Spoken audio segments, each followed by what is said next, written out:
Y continuemos entonces con lo que llevamos de nuestra sesión. Recordando que en la sesión pasada, pues digamos que, por decirlo de alguna forma, aterrizamos un poco ese concepto numérico que teníamos de tensor de esfuerzos y lo materializamos en un estado particular de esfuerzos de una viga, pudiendo ser viga, columna, un muro, ¿cierto? Una partícula, ¿cierto? Dentro de la discretización que hacemos nosotros, pero, o incluso, no solamente para modelos de mecánica aquí desde el punto de vista estructural, sino también de mecánica de rocas, podría hacerse, de estudio de suelos, también podría hacerse, obviamente, caracterizando las propiedades del material.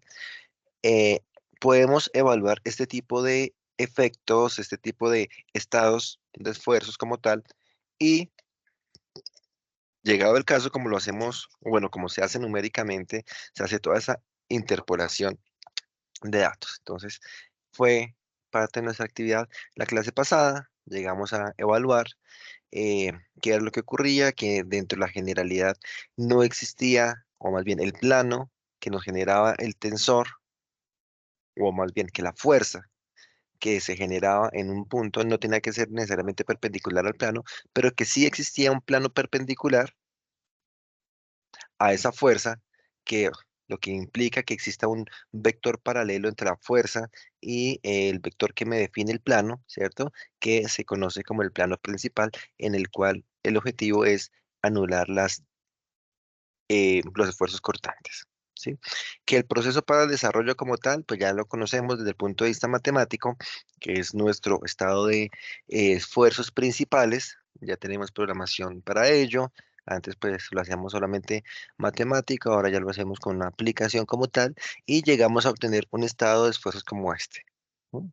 Revisamos cuál era el orden de los operadores para llegar a probar que nuestra matriz de transformación nos daba este estado finalmente de esfuerzos, donde es una forma de diagonalizar la matriz y el cubito, nuestro cubito de esfuerzos, ¿cierto? Nuestra partícula realmente, aquí ya estamos evidenciando que cuya representación es que no tenemos valores de esfuerzo cortante. Hicimos unos ejercicios, particularmente en el segundo caso encontramos que teníamos un un estado de esfuerzos principal repetido, si no estoy mal eran 5 megapascales, entonces que desde el punto de vista matemático pues tenía ahí un inconveniente en solucionarse porque pues cada esfuerzo principal me da una dirección y si no tenía direcciones principales, ¿cierto? No tenía una tercera dirección principal pues que quedaba como corto matemáticamente, pero desde el punto de vista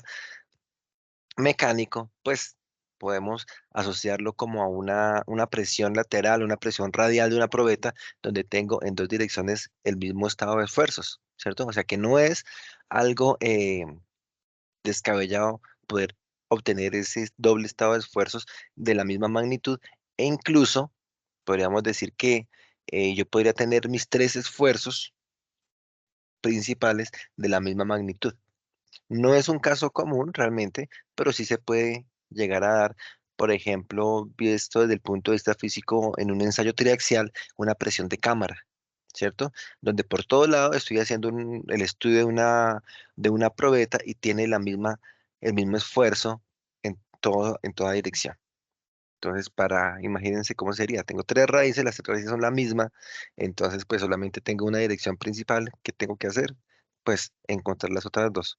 O sea, básicamente que tengo en esa dirección puedo hallar, me tocaría proponer un segundo vector y el tercero hallarlo por producto cruz, ¿sí? Así como, digamos que en este caso, pues tenía dos direcciones y la tercera me tocó hallarla por producto cruz porque matemáticamente por la metodología de Cardano, pues no me daba la tercera dirección principal. Entonces, para que lo veamos. Ese estado eh, de confinamiento, digámoslo así, bajo el cual tengo los tres esfuerzos principales de la misma magnitud, se conoce como un esfuerzo hidrostático.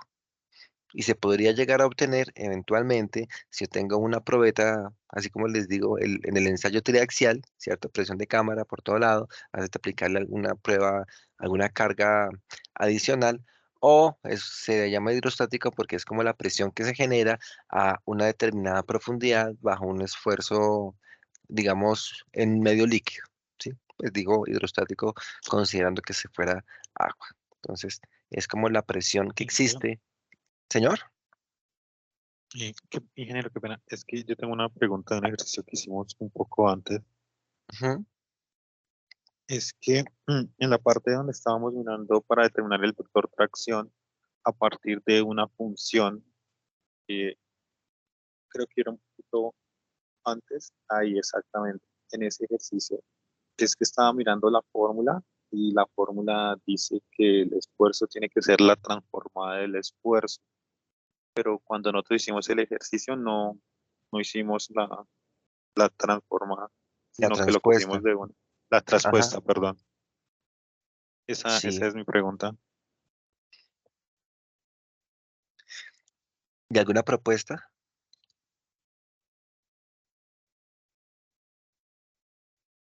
Creo que eso lo Y comentamos en clase, no, no sé, no recuerdo.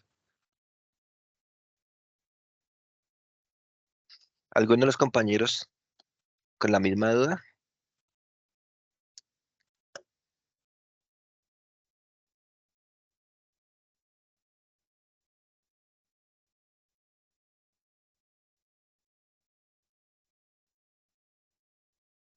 Bueno, ¿qué ocurre? Resulta que como tenemos un tensor simétrico, ¿cierto? Hemos dicho que por equilibrio ese tensor de esfuerzo es un tensor simétrico. Entonces, ¿qué pasa si tengo un tensor simétrico?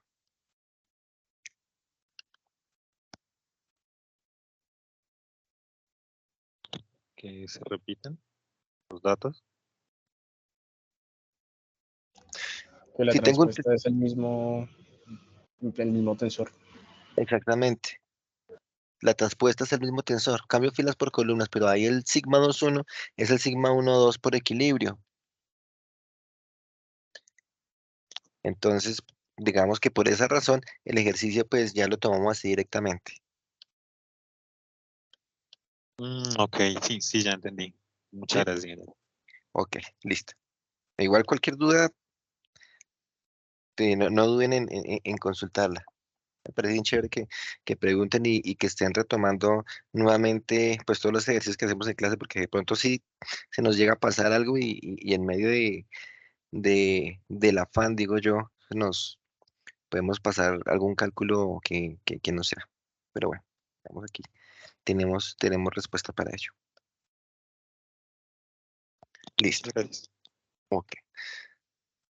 Entonces llegamos a nuestro estado de esfuerzo principal. Estamos diciendo el tema de la condición hidrostática. Y hoy vamos a hablar de unos estados factibles de esfuerzos. ¿Qué ocurre? Pues que así como ustedes me ayudaron al cálculo de ese estado de esfuerzos para esa viga, no todo valor que yo quisiera inventarme de esfuerzos puede llegar a funcionar, va a ser factible, ¿sí? Acá yo tengo la representación de un vector tracción, ¿cierto? Que tiene unas componentes, seguramente. Tengo aquí mi área representada por el vector normal. Entonces, esta componente de vector tracción va a tener una componente paralela y una componente perpendicular, ¿sí? La componente paralela la denominamos el esfuerzo normal y la componente perpendicular la denominamos esfuerzo de corte. Esa es la que queremos nosotros anular en el estado de esfuerzos principales, ¿sí? O sea que este vector tracción yo también lo puedo representar de esta forma, ¿sí? Como una componente normal en la dirección del perpendicular al plano y una componente tangencial en dirección perpendicular a ese vector que me define el plano, ¿sí? Nosotros antes lo que estábamos haciendo era una transformación en direcciones x1, x2, x3. Aquí pues también nos van a dar componentes x1, x2, x3, pero pues voy a utilizar otro sistema coordenado, digamos, alineado como tal a este vector que me define el área. No tiene que ser necesariamente x1 o x2, x3, ¿no? Solo es otro sistema coordenado. Y como decimos que nuestros vectores, bueno, voy a irme aquí primero a la imagen que está en la parte superior. Esto que, ¿se acuerdan cómo se llama esta representación? Que se ve ahí arriba.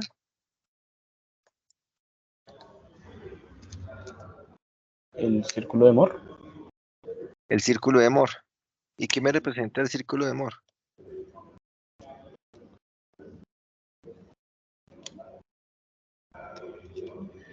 Mi estado de esfuerzos normales versus mi estado de esfuerzos cortantes, ¿cierto?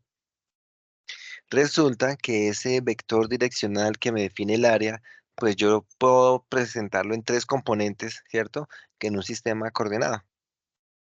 Ahí, como les dije hace un momento, pues ese vector de área no necesariamente está alineado a uno o a dos o a tres, sino que pues puede tener una orientación cualquiera y esa orientación cualquiera eh, yo la puedo descomponer en x1, en x2, x3 o en e1, e2, e3, ¿cierto?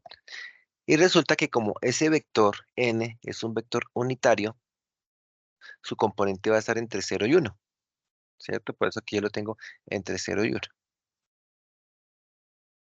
ya sea el 1, el 2 o el 3. Si está alineado con respecto a x1, pues va a tener toda su componente en 1, y aquí va a tener en n2 componente, toda la componente en 0, y n3 componente en 0, ¿cierto? Eso es lo que representamos. 1, 0, 0 quiere decir que está alineado al eje x1. Si estuviera alineado con respecto al eje x2, pues sería 0, 1, 0, ¿cierto? Y estuviera alineado en la dirección 3, 0, 0, 1. Y si tengo una componente cualquiera, pues ya hemos visto, hemos calculado nuestras direcciones, pues aquí tengo unas componentes que van a estar variando entre 0 y 1, ¿sí? Aquí en este primer caso, yo lo que voy a dibujar es mi círculo de Moore, diciendo que, donde vamos a decir que tengo un radio mínimo y un radio máximo.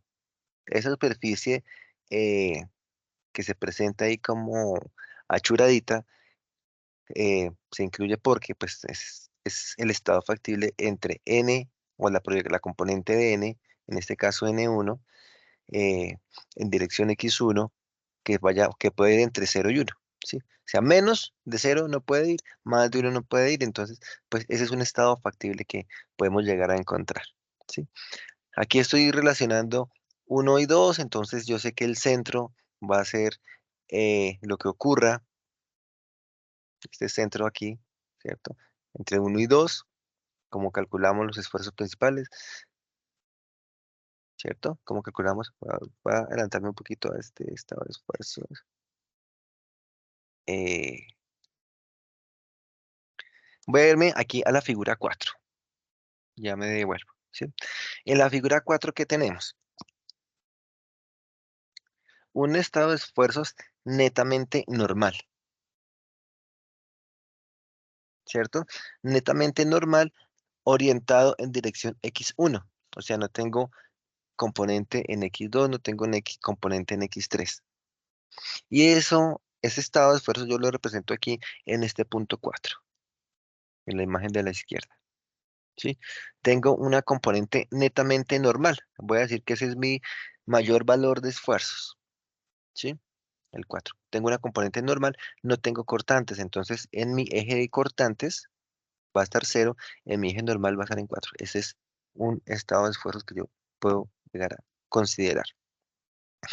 Tengo otra representación acá, digamos que el hecho que aquí estos sistemas coordenados estén girados, porque son esfuerzos principales, tiene su porqué, ¿cierto? Para no decir que tenga que ser necesariamente un sistema que esté orientado horizontal, vertical, ¿cierto? Y perpendicular como tal, sino que puede ser cualquier sistema, particularmente que esté girado.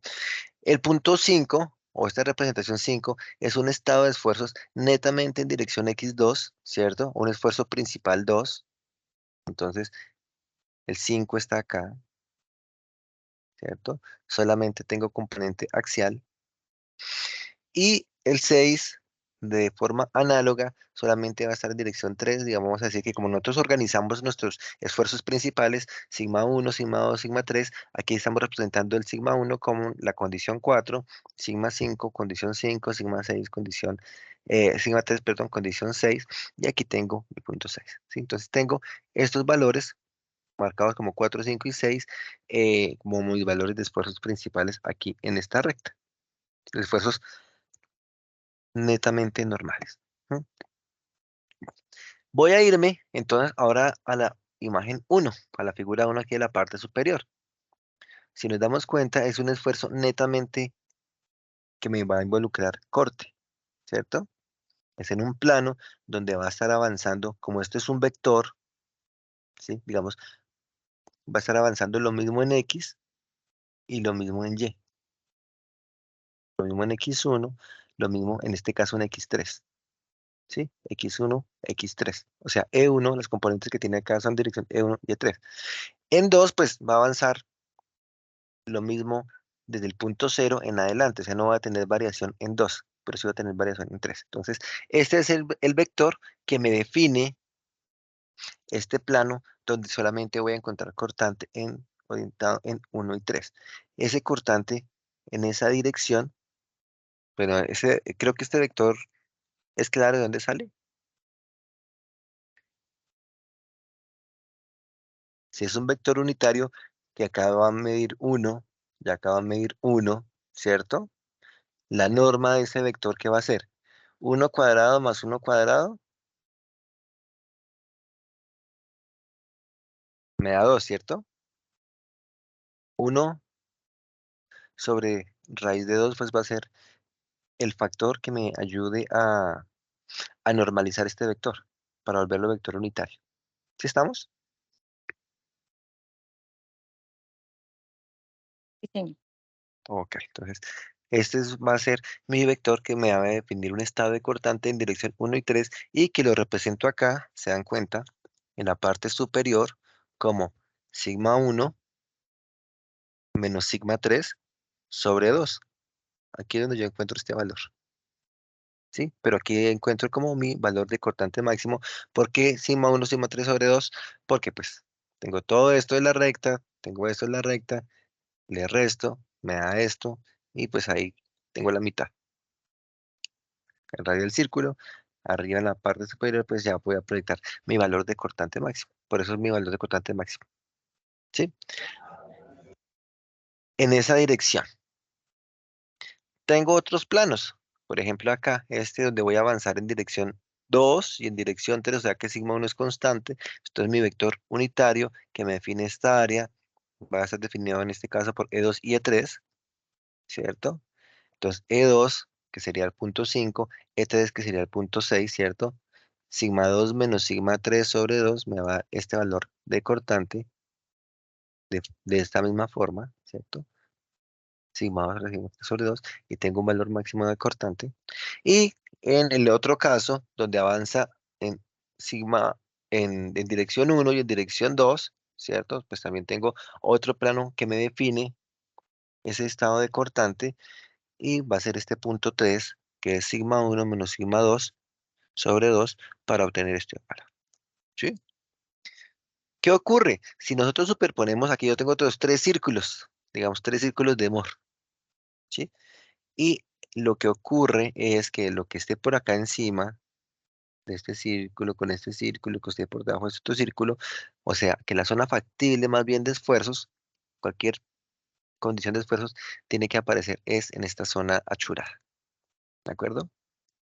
Estados por acá adentro, pues implican que no existen esos esfuerzos. ¿Verdad? Un esfuerzo por acá ya vemos que no existe. O existe, pero para un determinado estado de cortante, realmente. ¿Cierto? Estado de normal puro va a ser el 4, 5, 6 y unos estados de cortante definidos como máximos en 1, 2 y 3.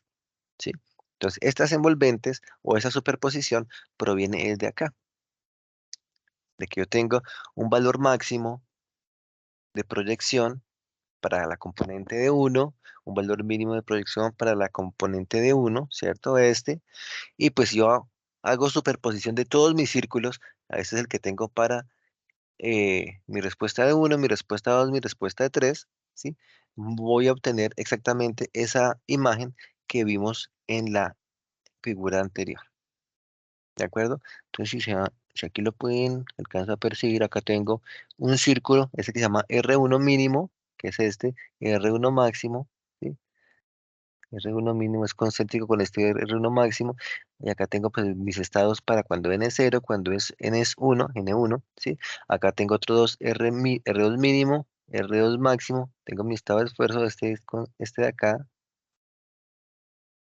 que me permite dibujar, a ver, bueno, este estado que sea concéntrico con este, y acá tengo un R3 mínimo, que es este con este, superponiendo, ya yo achuro cuál es el área común, como cuando hacemos intersección de conjuntos, cuál es el área común para todos mis estados, y encontramos esta figura achurada, que es el estado factible de esfuerzos, que es el que representamos de esta forma.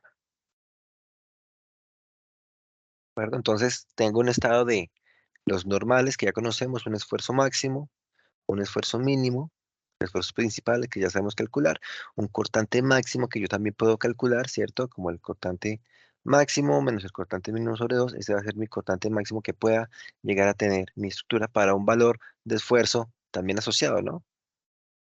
Y cualquier estado, una condición máxima, y cualquier estado de esfuerzos va a estar dentro de esa región achurada. Entonces no puedo inventarme tan arbitrariamente mis estados de esfuerzo, sino que tiene que corresponder con una condición de trabajo. Bueno, definimos el esfuerzo normal medio, adicionalmente, como el tensor del esfuerzo promedio aritmético de las componentes principales del esfuerzo normal. Entonces, tomo mis componentes principales, las sumo, las divido entre 3, ¿cierto? Eso es un promedio. Y puedo generar un tensor matemáticamente con ese promedio y es el que conocemos como esfuerzo normal medio o también se le puede conocer como estado esférico de esfuerzos de acuerdo con algunos autores. Eh, ¿Se acuerdan que dentro de las operaciones matemáticas que inicialmente veíamos, decíamos que nosotros podemos expresar un tensor como la suma de varios tensores, ¿no? Entonces, cualquier tensor que yo tenga, le puedo expresar como la suma de mi tensor esférico, que es este. O sea, tengo mi tensor, le calculo esfuerzos principales, diagonalizo de esta forma, ¿cierto? Tengo un tensor esférico, ¿sí? Más un tensor desviador de esfuerzos. ¿Cómo se calcula el tensor desviador? Pues voy a conocer el estado esférico, voy a conocer mi tensor original, entonces por diferencia yo puedo hallar mi esfuerzo desviado. ¿Sí? De esta forma. Tengo pues mi tensor original, sigma 1, sigma 1, 2, sigma 1, 3, todas las componentes, y le resto el promedio, pues obviamente la diagonal, porque es una matriz diagonal, le resto el promedio de esfuerzos principales y tengo mi esfuerzo desviador. ¿Por qué es importante ese esfuerzo desviador? Porque nos va a gobernar o nos va a regir algunos criterios de falla que vamos a ver más adelante en un capítulo posterior, ¿sí? Entonces, este tensor de esfuerzos desviadores toma relevancia más adelante. Aquí lo conocemos como un estado de esfuerzos que podemos calcular de forma matemática, algebraica, matricial, ¿sí? Pero pues digamos que esos valores más adelante nos van a indicar unos criterios de fallo. ¿De acuerdo? ¿Es claro cómo se obtiene ese esfuerzo medio y el tensor de esfuerzos desviadores?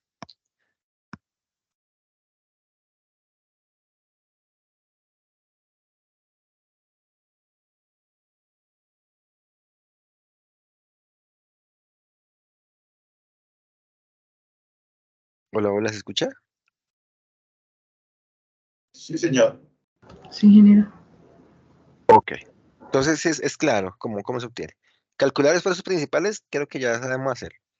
Tenemos sigma 1, sigma 2, sigma 3. Hallar el promedio, creo que también es tema aritmético. Este tensor de esfuerzos, el tensor esférico, se arma con ese promedio.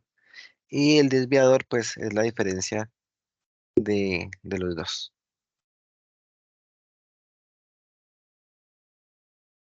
Bueno, también existe otro tensor particular o un estado particular de esfuerzos conocido como el esfuerzo cortante octaédrico, ¿sí? Este es un plano, imagínenselo como un cubo, bueno, que en ese momento ustedes estuvieran dentro de un cubo y entonces van a cortar ese cubo por la mitad, generando dos pirámides. ¿sí? Entonces, desde el vértice de arriba hasta la arista de abajo lo van a cortar y generan dos pirámides. Esas pirámides o ese plano que se genera ahí a través de ese cubo es el que se conoce como el plano octaédrico y se define de esta forma. ¿Se dan cuenta? Avanza lo mismo en dirección 1, en dirección 2, en dirección 3, ¿cierto? Aquí en dirección 1 avanza, en dirección 2 avanza, en dirección 3 avanza.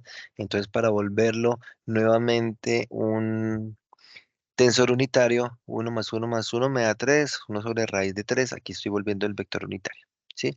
Este es el vector que me define el plano octaédrico. Y este plano, o más bien este estado de esfuerzos, va a ser importante, digamos, porque yo puedo hallar un tau octaédrico, ¿sí? Ya sabiendo cómo calculo los esfuerzos principales y demás, yo digo que mi esfuerzo cortante octaédrico en ese plano se puede calcular como un tercio de sigma 1 menos sigma 2 cuadrado, ya lo sé calcular, sigma 1 menos sigma 3 cuadrado, ya lo sé calcular, sigma 2 menos sigma 3 cuadrado, ya lo sé calcular, entonces me da un valor de esfuerzos.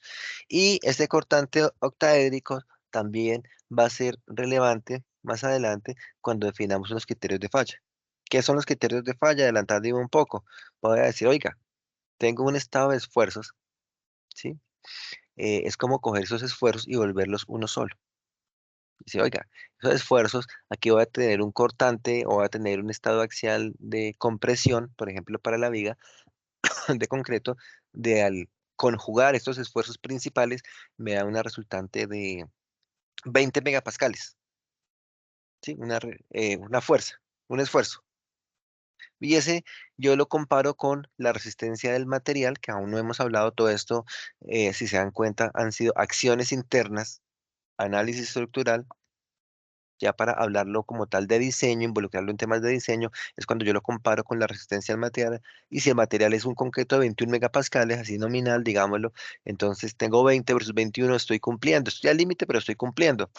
Pero si eh, llegar a operar estos esfuerzos y el resultado me da mayor de esos 21 megapascales y me da 25 megapascales, pues se supone que ya no es un estado que no es admisible, entonces que el concreto en ese caso pues ya llegó a la falla. Ese estado de esfuerzo no es posible y el concreto ya llegó a la falla, ¿sí? Entonces todo esto, se dan cuenta, son estados de esfuerzos para condiciones de análisis estructural. Más adelante, pues volveremos con el tema para ver cómo lo comparamos y digamos que esa es como la premisa a nivel macro. Bueno, aquí lo vemos a nivel micro, pero a nivel macro se convierte en la premisa del diseño estructural. Bueno, entonces este es otro plano que más adelante vamos a ver. Digamos que ya ustedes estarían en capacidad, teniendo un estado de esfuerzos, calcular este tau octaédrico, ¿cierto? Y se lo comparamos con valores ya propios de capacidad del material obtenidos a partir de ensayos unidimensionales.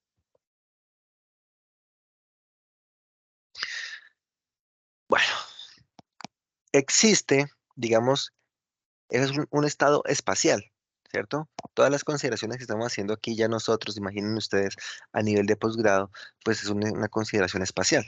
Ya la viga no considerarla como el estado plano, sino como el estado espacial, que puede tener solicitaciones en dirección horizontal, vertical, puede tener esfuerzos provenientes de muchas acciones. Hicimos el caso de flexión, de cortante, pero asimismo pueden verse involucrados efectos de torsión, efectos de compresión, efectos de axial y cortante, lo que hemos visto.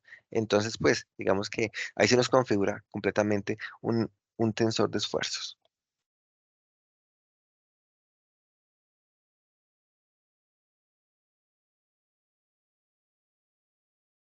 Pero como todo esto lo estamos planteando desde el punto de vista computacional, resulta que yo puedo establecer estados planos de esfuerzos para hacer mis matrices o mis tensores más, digámoslo, más pequeños, ¿sí? Saben ustedes que cada campo de, de almacenamiento son como 8 bits, si no estoy mal, pero 8 bits por una matriz, por una cantidad de nudos, por una cantidad de estructura, pues eso se nos convierte en una gran capacidad de almacenamiento.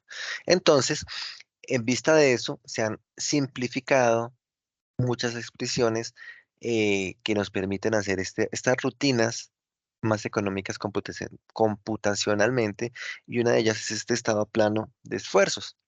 Miremos, por ejemplo, esta platina, ¿sí? ¿Qué ocurre en esta platina? Yo le estoy aplicando una carga de tensión, ¿cierto? Tensión para arriba, tensión para abajo. Imaginen ustedes que tienen esta platina con las manos, están jalando abajo, están jalando arriba, ¿sí? Con una superfuerza. ¿Qué le ocurre a esta platina? Seguramente que pues si tengo para arriba voy a tener un estado normal de esfuerzos, que es este sigma 2. Aquí le hago con una lupa, ¿sí?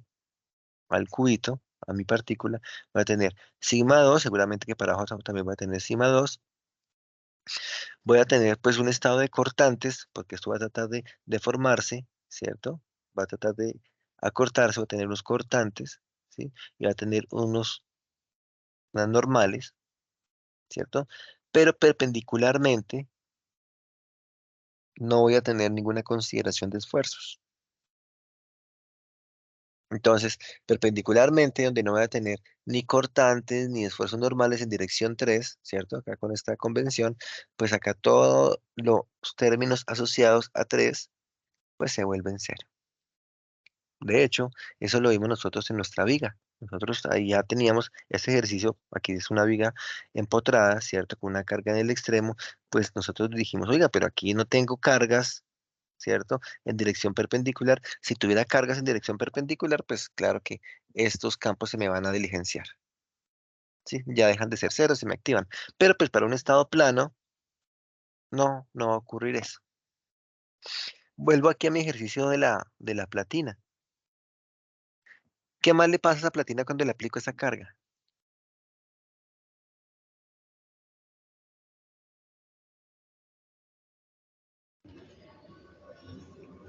Se acorta en el sentido X1. Se acorta en sentido X1, ¿ok? Sí, como una varilla, ¿cierto? Nosotros ya vimos el ensayo de la varilla. Le aplicamos la carga axial y se acorta en el sentido X1, ¿cierto? Pero seguramente en la varilla, ¿se acuerdan ustedes que eso se le generaba una garganta, ¿cierto? Entonces no solamente se acorta en dirección X1, sino que también se acorta en dirección X3. O sea que si se acorta en dirección X3, quiere decir que hay deformación en dirección 3. ¿Hacia dónde voy? A decir que en mi estado plano de esfuerzos, donde no tengo esfuerzos en 3, no implica que no tenga deformaciones en 3. O sea que sí puedo tener deformaciones aquí en 3. ¿De acuerdo? No tengo esfuerzos, pero sí puedo tener deformaciones. Entonces eso es algo importante porque a veces me dicen, ah, bueno, no tengo esfuerzos en 3, no tengo deformaciones en 3. No, no es seguro. Sí, por eso digamos que los invito a que se imaginen hacer ese ejercicio, y si lo hacemos con la varilla, pues sabemos que se adelgaza, ¿cierto? Que se le reduce, se le genera la garganta radialmente. Entonces, radialmente es tanto en dirección 1, en este caso, como en dirección 3. Aquí va a pasar lo mismo. Entonces, un estado plano de esfuerzos donde tenga esfuerzo cero, no implica que las deformaciones sean cero. Entonces, ojo con ese detallito, porque también vamos a ver más adelante un estado plano de deformaciones. Y el estado plano de deformaciones, si la deformación es cero, no implica tampoco que el esfuerzo sea cero. ¿Sí? Eso para tenerlo nosotros muy presente.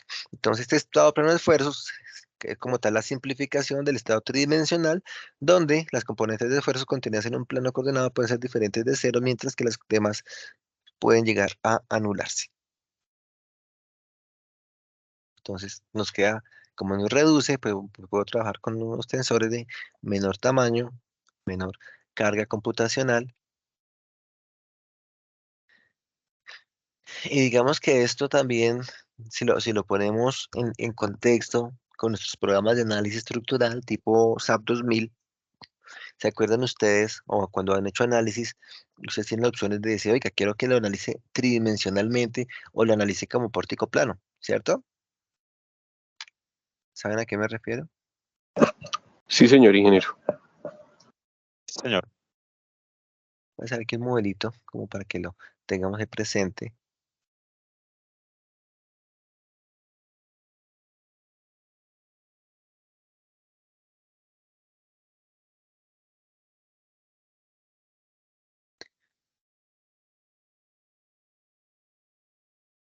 Vamos a ver aquí un modelito. Si tengo mi pórtico plano, ¿sí? Yo le puedo decir, analícelo, ¿sí? Y por defecto, ustedes se dan cuenta que tengo todos estos grados de libertad. O sea, esta estructura, yo para cada nudo, yo le puedo decir, oiga, puedo tener desplazamientos horizontales en sentido longitudinal, desplazamientos en sentido Y, que es transversal, ¿cierto? Desplazamientos verticales, que es Z, o rotaciones, por defecto. ¿Por qué? Pues porque tienes toda la capacidad del programa. Pero si yo le digo, oiga, analícelo aquí como pórtico plano, se dan cuenta ustedes que me dice, ah, bueno, entonces solamente le voy a considerar desplazamientos en sentido longitudinal del pórtico, en sentido vertical del pórtico, o sea que ya vean que como desactivé este grado de libertad, ya en este sentido digo mis desplazamientos son cero, ¿sí? O giros solamente con respecto a Y, o sea, unos giros que me inducidos aquí por la flexión. ¿Qué implica esto también desde el punto de vista computacional? Pues que la matriz de rigidez que voy a generar para solucionar esa estructura sea más pequeña. ¿Sí? Esta es la que tiene por defecto. Imaginen, pues, tengo 6 grados de libertad por nudo. Aquí, ¿cuántos nudos tengo? 3, 6, 9 nudos, ¿cierto? 9 por 6, 54. Ese sería el tamaño del sistema que tengo que solucionar, ¿cierto? Mientras que si le digo, oiga, los 9, ahora por 3, 27, pues voy a tener que solucionar un sistema mucho más pequeño. Y esto por hacerlo así, digamos, de forma muy general. ¿Sí? Entonces, si yo le digo al programa, le ayuda al programa computacionalmente, aquí digamos que la cantidad de nudos, pues no es que sea muy relevante, ¿cierto? Pues sí me ayuda para los cálculos, pero pues para nuestros elementos finitos, cuando tengo muchas partículas, ¿cierto? Y que voy a interpolar, pues ese ahorro computacional llega a ser bastante interesante. Eso para que lo consideremos. ¿Estamos? Sí, señor. Ok, bueno, y en nuestro estado del plano de esfuerzos, digamos que todo sigue funcionando. Acá tengo mi estado en un sistema rotado, ¿cierto? Donde pues obviamente voy a decir que mi eje 3 coincide el, el original con mi sistema rotado, por eso aquí digo E3 igual E3 barrita, considerando pues que este es un sistema que está rotado. No es gorrito porque no está la fiesta de los principales, ¿cierto? Entonces E3 y 3 barrita, ¿sí? Las componentes de X3 y X3 barrita son las mismas, pero E1 y E2, o sea que estoy rotando con respecto a 3. E1 varía, E2 varía con respecto a un ángulo teta que me correlaciona a los dos sistemas coordenados, y eso nosotros vimos alguna vez en un video que la matriz de transformación va a ser coseno seno menos seno coseno 0,01. ¿Sí? Esto es un vector unitario, este es un vector unitario, este es un vector unitario, por eso una matriz de transformación 0,01 que me está diciendo, oiga, en dirección 3 el inicial y el final son iguales, por eso es que está aquí el 1, ¿cierto? Para que dimensionalmente también pueda funcionar. ¿Estamos?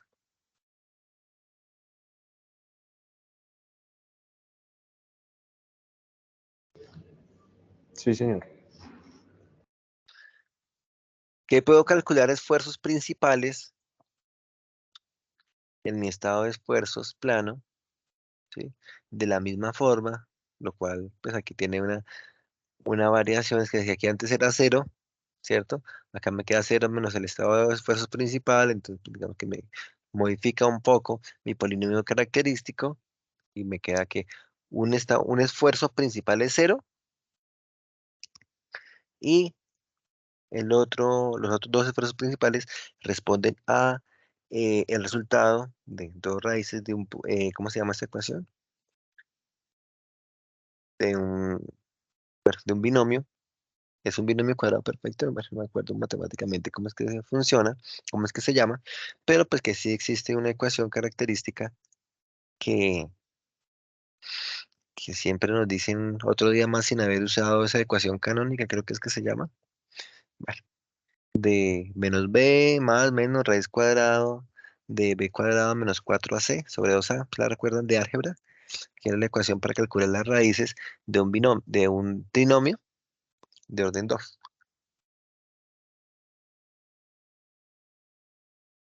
No sé si la tienen presente o ya la habían Sí, señor. olvidado. ¿Sí la tienen presente? Sí, ingeniero. Sí, sí, señor. Ok, esa es la ecuación que hacen muchos memes de que otros ya hacen haberla utilizado, pero pues nosotros sí la volvimos a utilizar. ¿Eso qué implica? Aquí como estamos diciendo, o este término es cero, que es una raíz, o que aquí las otras dos raíces, o más bien la solución de ese polinomio no es de cero, encontramos las dos raíces, una con más, una con menos, ¿cierto? Una positiva o una negativa. Tenemos entonces el sigma A, sigma B, sigma C, los organizamos nuevamente y decimos que sigma 1, sigma 2, sigma 3, tenemos un estado plano de esfuerzos principales. Pero aquí hay un venenito en este planteamiento y en muchos ejercicios que he visto en libros. Y es cual que depende, que me dice sigma 1, sigma 2 y cero, ¿cierto? Pero es que cero puede llegar a ser un valor sigma 1, ¿cierto? Como yo lo estoy organizando de mayor a menor, ¿qué tal que sigma 2 y sigma 3 sean negativos? Entonces el cero se me convierte en mi estado principal, ¿no? Lo que pasa es que generalmente se organiza así, sigma 1, sigma 2, 0, sigma 1 mayor que sigma 2 y se deja el 0 al final, ¿sí? Pero ese cero puede llegar a ser un valor importante y realmente puede llegar a ser un distractor en mi evaluación de estado máximo de esfuerzos. ¿Qué ocurre? Bueno, digamos que esto que estamos representando acá, en ese tensor, es esta imagen central. Tengo sigma 1, ¿cierto? Con valor mayor, tengo sigma 2 y tengo sigma 3. Sigma 3 es 0. ¿Cierto que sí? Entonces digo, bueno, tengo sigma 1, puedo calcular mi cortante máximo como sigma 1 menos sigma 3 sobre 2. Acá tengo mi cortante máximo. Pero si yo digo, bueno, como 0, como he visto en varios casos, como 0 no existe, entonces solamente me queda sigma 1 y me queda sigma 2. Ok, entonces digo, si sigma 1 y sigma 2, entonces el dibujo del círculo de Moore se limita a esta imagen, ¿cierto? El círculo que estoy haciendo acá, sigma 1, y digo, ¿y cuál es el valor de esfuerzo máximo? Bueno, sigma 1 menos sigma 2 sobre 2, este es el valor de esfuerzo máximo. Entonces, digamos que el cero, en este caso, no es ausencia, realmente me da un valor importante en la definición de esfuerzos. ¿Por qué? Porque yo podría decir, si solamente considero sigma 1, sigma 2 sobre 2, entonces este que fuera mi valor de cortante máximo, ¿sí? Pero realmente mi valor de cortante máximo es este que tengo acá arriba, porque involucro la respuesta de sigma 3 dentro de la solución de mi ejercicio. ¿Estamos? Entonces es importante, a veces, bueno, y no en pocas veces he visto que consideran este como el esfuerzo máximo, admisible. Y digo, pero pues, ¿y qué pasó con este valor de acá? Si el sigma 3 pues también está respondiendo, ¿sí? Esto en el caso donde todos sean positivos, o sea, sigma 1 y sigma 2 sean positivos, ¿sí? Tengo otro caso donde sigma 1 es positivo y sigma, bueno, el 0 lo tengo acá. Tengo una raíz positiva y una raíz negativa, amiga, mejor, pongámoslo así. Entonces el sigma va a ser ahora sigma 2, el 0 va a ser sigma 2. Entonces digamos que ahí sí yo digo, bueno, si tengo una raíz positiva y una raíz negativa, que son las que calculo, omitiendo el 0, bueno, allá sí me aplica que el estado máximo de corte esté dado por esas dos raíces, allá sí aplica. Solamente en ese caso. Si es una positiva y una negativa, o sea, tensión, compresión. Y si tengo ambas negativas, imagínense, pues acá tengo mi esfuerzo principal, uno es el 0, acá tengo negativo, aquí tengo negativo, nuevamente yo digo, bueno, si tengo solamente esas dos raíces negativas, propongo este estado de esfuerzos como mi cortante máximo, pero pues olvido todo lo que ocurre acá arriba. Entonces, nuevamente reitero, para no decir que ese 0 es carencia, sino ese 0 también es información, y digamos que ese sería como tal la consideración del estado completo de esfuerzos principales planteado en el círculo de Moore. donde recordemos, círculo de Moore nos está relacionando los esfuerzos normales con los esfuerzos cortantes máximos. ¿Estamos? Sí, señor. Ok, ¿alguna pregunta de esto?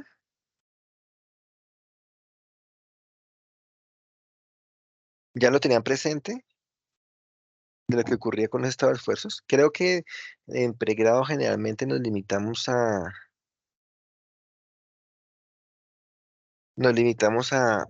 sigma 1 y sigma 2, digámoslo así, a los valores que obtenemos en el polinomio acá, con esta raíz. ¿Sí? Generalmente se omite este cero, pero pues así como les digo acá, ese cero pues nos aporta información. Y pues digamos que si no lo consideramos, podemos llegar a subestimar la capacidad de un estado de esfuerzo desde acá, cortantes máximos, hasta acá, pues siempre hay una trayectoria importante. Otra forma de ver nuestro tensor de esfuerzos, digamos nuevamente desde el punto de vista computacional, es cómo podemos reescribir ese tensor de esfuerzos en la notación de Voigt. Recuerden que en la notación de Voigt, bueno, aquí en este tensor de esfuerzos que tenemos nosotros en estado explícito,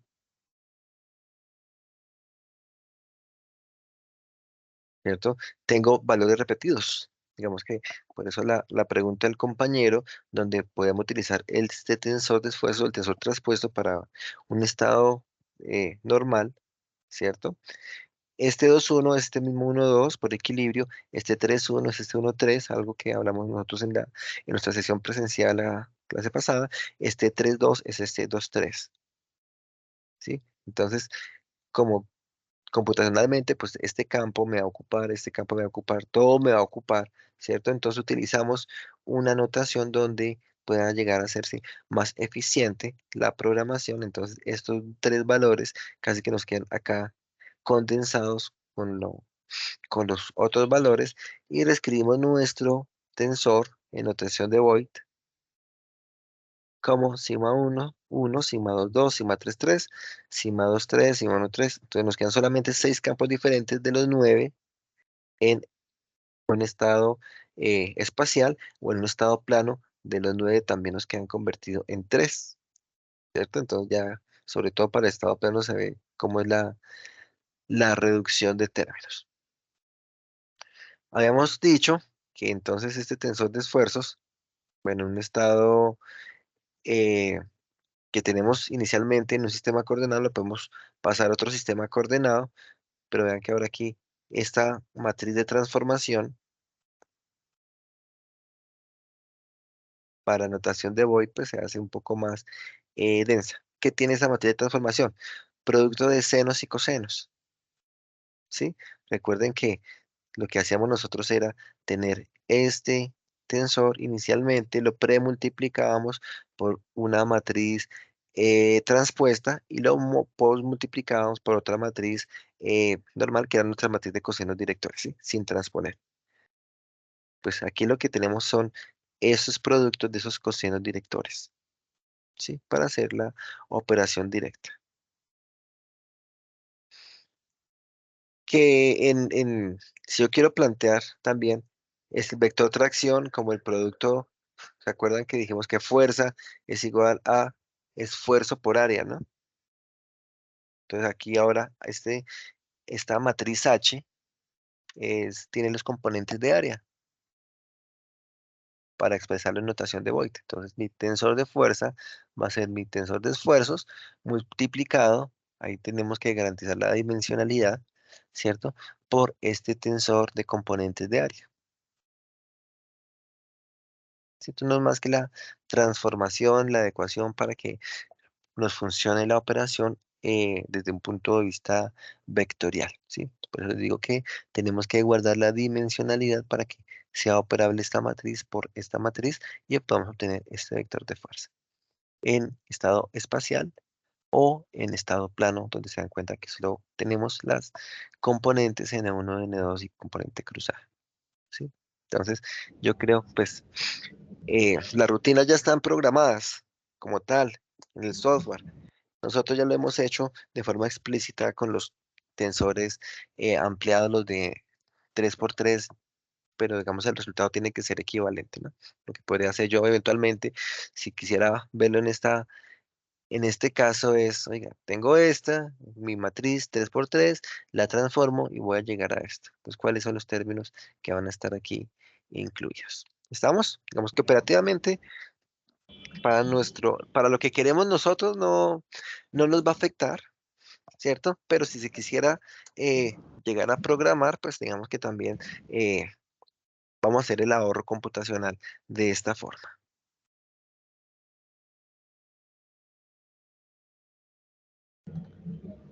Profe, disculpa, en la ¿Sí? matriz de 3x6, las últimas tres columnas, ¿esa distribución es para salvar la dimensionalidad? Sí, sí, sí, sí, todo es para la dimensionalidad. Pero esas ya están en notación de Voigt. Sí, está anotando. ¿Esto Ah, qué ok. es? Esto lo que nos está representando es el área realmente. Sí, es un vector de cuyas coordenadas van a representar la dirección del área. Entonces, como Ok. dijimos, oiga, fuerza es esfuerzo por área, pues entonces aquí ya tengo el esfuerzo, tensor expresado como un vector, tengo el área expresada como una matriz para que dimensionalmente me funcionen y me den las tres componentes de mi tensor de esfuerzos, de fuerza, mi vector de tracción, perdón.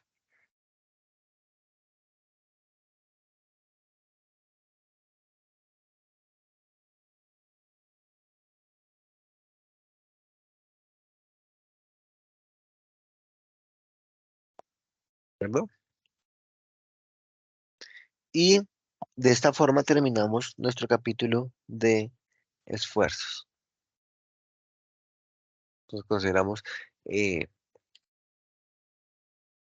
condición plana de esfuerzos, consideramos notación de Voigt, consideramos transformaciones. Entonces yo creo que la invitación es para que la próxima sesión hagamos la prueba como tal para evaluar el tema de esfuerzos. ¿Qué opinan ustedes?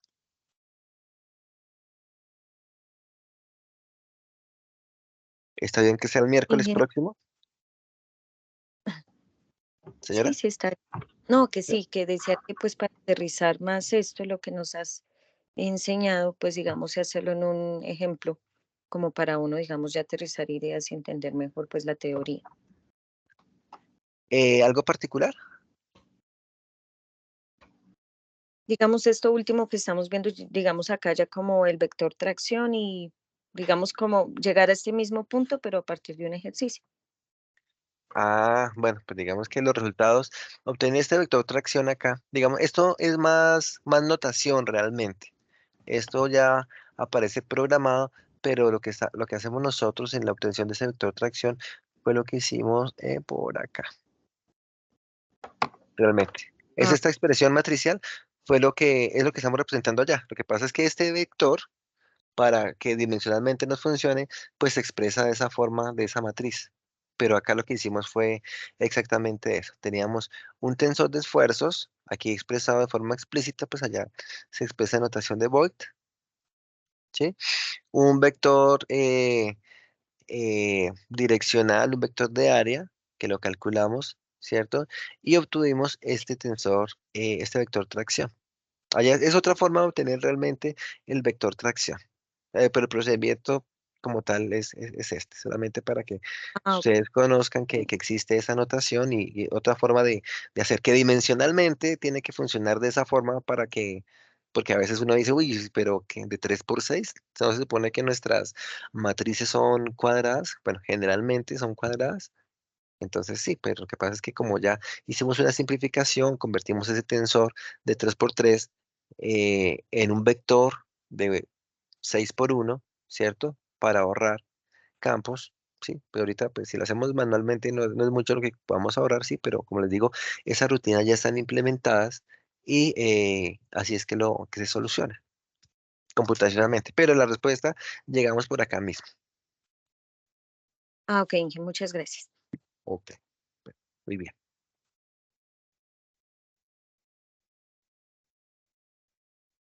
Entonces planteamos nuestra prueba para el próximo miércoles.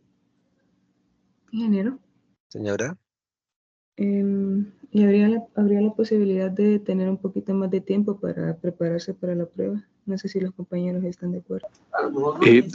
Buenos días, sí, Tienes yo que estoy de acuerdo, pero digamos que más porque como este fin de semana son elecciones y algunas personas viajamos fuera de Bogotá para votar, entonces pues es por el tema de que los fines de semana, por lo menos en mi caso que yo trabajo, pues me perdería yo prácticamente este fin de semana en eso, entonces pues no sé si se pueda, no ¿en 2 dentro de 8, semanas? sino dentro de 15 días, sí señor. Listo. Por mí no hay Sí, problema. que a mí me pasa lo mismo. Sí, no, listo, por mí no hay problema.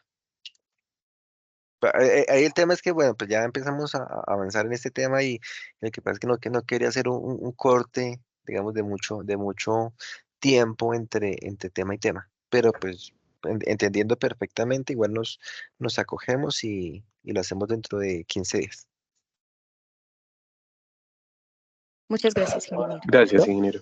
Bueno, Gracias. vale, listo. Entonces, quedamos hoy, ¿qué es? ¿En 15 días de que estamos? Quedaría para el 8 de noviembre, ingeniero. 8 de noviembre. ¿Hasta cuándo van las clases? ¿Hasta el 10 de diciembre?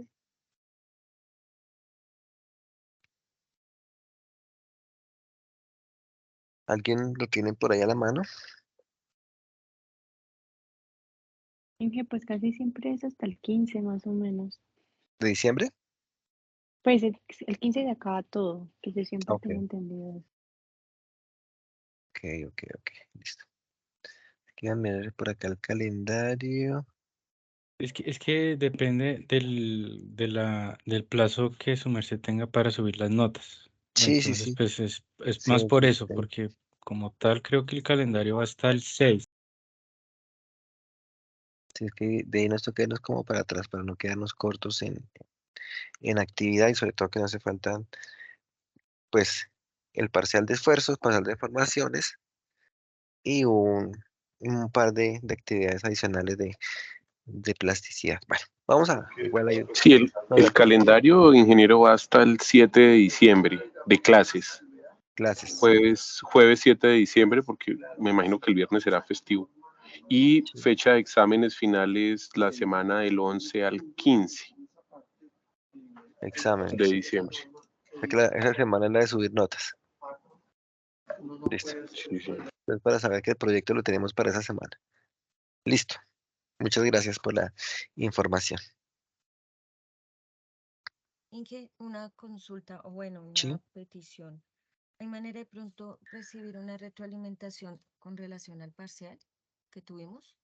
Al taller parcial que tuvimos. Sí, pues si quieres, podemos, no sé, nos agendamos. Me escriben por el chat y nos agendamos para revisarlo. Vale, perfecto, Inge. ¿Listo? Bueno, pues.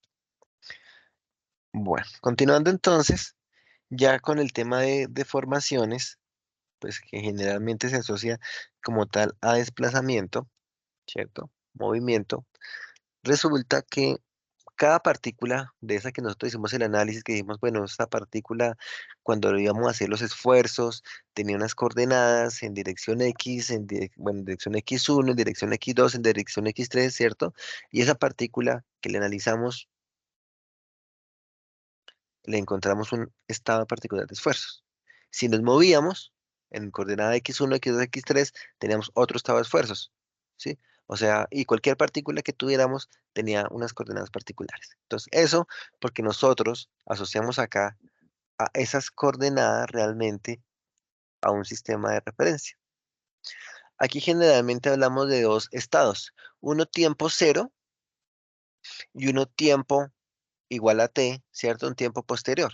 Ese tiempo lo podemos denominar más que tiempo como pseudotiempo, porque realmente la condición temporal a nosotros no nos dice mucho, lo que nos dice más bien es un estado antes y después de aplicación de cargas, ¿sí?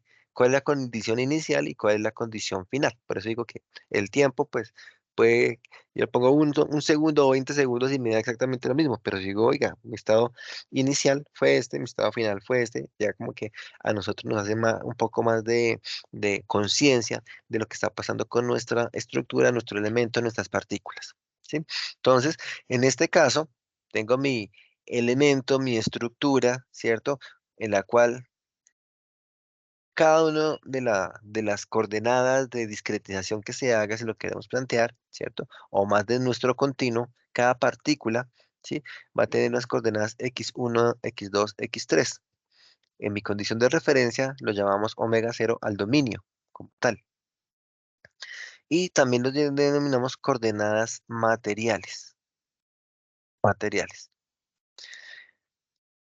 Resulta que eso fue en un tiempo cero. Cuando apliqué la carga, pues mi estructura sufrió una condición de deformación y demás. Entonces, esta partícula P pasó de las coordenadas x1, x2, x3 mayúscula a mis coordenadas x1, x2, x3 minúscula, ¿sí? Y como tal, todo el arreglo de partículas se convirtió en otro arreglo, o más bien se alteró el dominio, ¿cierto? Se redistribuyó, piensen ustedes en una plastilina donde le apliqué una carga y se deformó, ¿sí? No se ha cambiado la masa, no se ha cambiado la estructura. Aquí pues lo vamos a decir que esas deformaciones tienen obviamente unos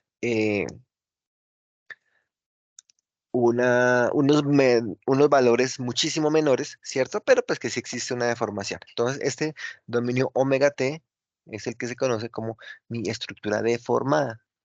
Entonces, si antes tenía aquí mi punto P, acá vuelvo a tener mi punto P, pero cambiaron las coordenadas porque cambió mi deformación. Pensemos en una viga, ¿sí? Le aplico la fuerza. Después de aplicar la fuerza, la que sea, una fuerza gravitacional, por ejemplo, voy a tener una viga deformada. Ese va a ser mi nuevo dominio. Y si antes yo estaba diciendo que quería establecer en el centro de la luz cuál era mi o más bien tenía en el centro de la luz mi punto de referencia, ese centro de la luz, cuando sufrió la deformación, la deflexión, pues cambiaron las coordenadas de ese punto, ¿sí? Entonces, estas coordenadas, en mi condición deformada, se conocen como unas coordenadas espaciales. Y yo puedo relacionar mis coordenadas materiales originales con mis coordenadas espaciales por medio de una ecuación de movimiento U que depende de la posición inicial y, entre comillas, de este tiempo, que como les digo, lo asocio a una condición de deformación de carga. Entonces, esta posición final yo la puedo obtener a partir de mi posición inicial como vector con una condición de desplazamiento. Y así pues para todas nuestras partículas, ¿no? Pero resulta que como yo no tengo un chasquido de dedos, ¿cierto? Y tengo un caso de carga cero y después un caso de carga en la cual se aplica, pues resulta que ese caso de carga va a ser progresivo, una trayectoria. Entonces, inicialmente voy a tener mi estado P, mi punto P con las coordenadas, después para un tiempo T1, donde incremento la carga, ese punto P va a tener unas coordenadas x1, x2, x3, digámosle prima, y después para otra condición de carga más adelante, como en los ensayos que hacemos de laboratorio, voy a tener otra condición x1, x2, x3, biprima, ¿sí? Entonces, de este punto a este punto en una condición 1, a este punto en una condición 2, a una condición n, lo que yo hago es generar una trayectoria, la trayectoria de la partícula P. ¿Estamos? Entonces, la trayectoria de la partícula P, yo puedo decir que la puedo expresar tanto, dijimos hace un momento, oiga, que mis coordenadas finales yo las puedo obtener a partir de mis coordenadas iniciales más una condición de desplazamiento. Entonces yo puedo establecer mis coordenadas finales ahora a partir de unas condiciones iniciales y una función de desplazamiento. Esa es la función de desplazamiento. Tanto las coordenadas espaciales en función de las coordenadas materiales como en sentido inverso, las coordenadas materiales en función de las coordenadas espaciales. Entonces, para que se cumpla esa bidireccionalidad de, de, de expresión, de reexpresión de coordenadas, yo necesito garantizar que la función sea una función que tenga la posibilidad de invertirse. al igual que sus derivadas. Por eso vemos aquí que las funciones f, que relacionan coordenadas materiales y coordenadas espaciales, se denominan ecuaciones de movimiento, cumpliendo con el requisito de ser biunívocas, lo mismo que sus derivadas, describiendo trayectorias de la partícula. Entonces, esa es la función que tiene que ser derivable, ¿cierto? Generalmente se asocia a funciones polinómicas que nos permiten. Y como hablamos de un tiempo, ¿cierto? De una razón de cambio de lo que ocurre con las partículas, pues hablamos de términos de velocidad como la razón de cambio de la posición con respecto al tiempo y aceleración como la razón de cambio de la velocidad con respecto al tiempo. ¿Sí?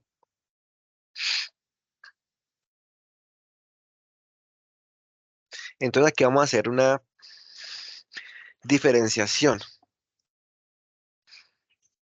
¿Por qué? Porque hasta el momento estamos hablando de mecánica, pero si hablamos de mecánica de movimiento como tal, podemos expresar una teoría en términos de las coordenadas materiales y otra teoría en términos de las coordenadas espaciales. La descripción material también se conoce como una descripción de Lagrange, ¿cierto? Y está asociada a la mecánica de sólidos. ¿Y por qué hacemos eso? Porque como estamos hablando, y hoy ya lo vamos a demostrar más adelante, que tenemos teorías de pequeñas deformaciones, ¿cierto? La posición de las partículas no va a variar mucho. Entonces, por eso hablamos de mecánica de sólidos de cuerpos como tal. Mientras que en la descripción espacial, ¿cierto? O descripción de Euler se asocia más a mecánica de fluidos. ¿Por qué? Porque la posición de las partículas sí va a tener una gran incidencia en el comportamiento como tal del medio. ¿De acuerdo? O sea, si evaluamos nosotros un fluido, pensemos en un fluido en movimiento, ¿cierto? Cada partícula. ¿Qué es lo que pasa cuando va en un volumen de control?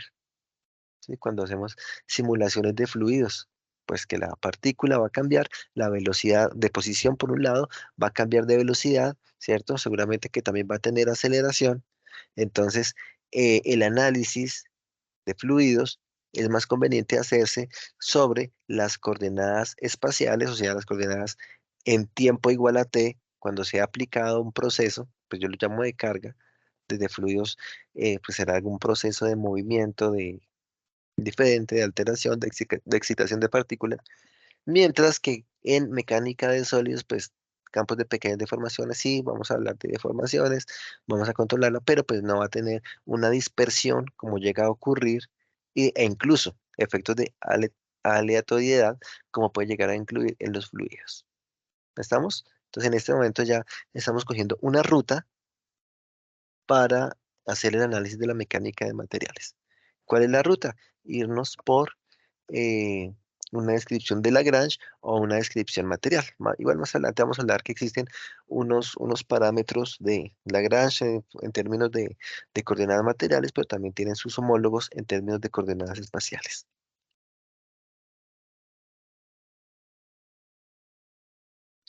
Y necesitamos hablar de diferentes conceptos de formación. Hablamos, por un lado, de lo que son cuerpos rígidos. ¿Qué conocen ustedes por cuerpo rígido?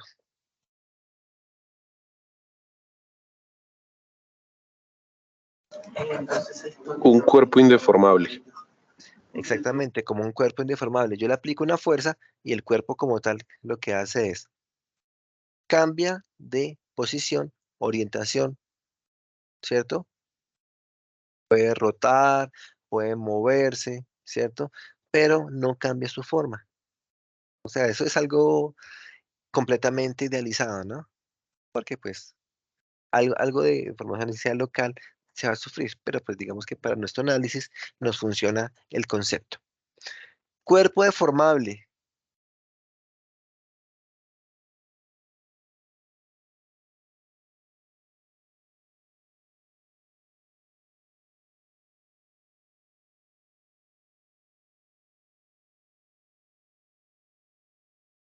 El cuerpo deformable obviamente pues va a cambiar su tamaño, va a cambiar su forma, adicionalmente que también puede cambiar su posición de orientación, ¿no? O sea, se mueve y cambia de forma.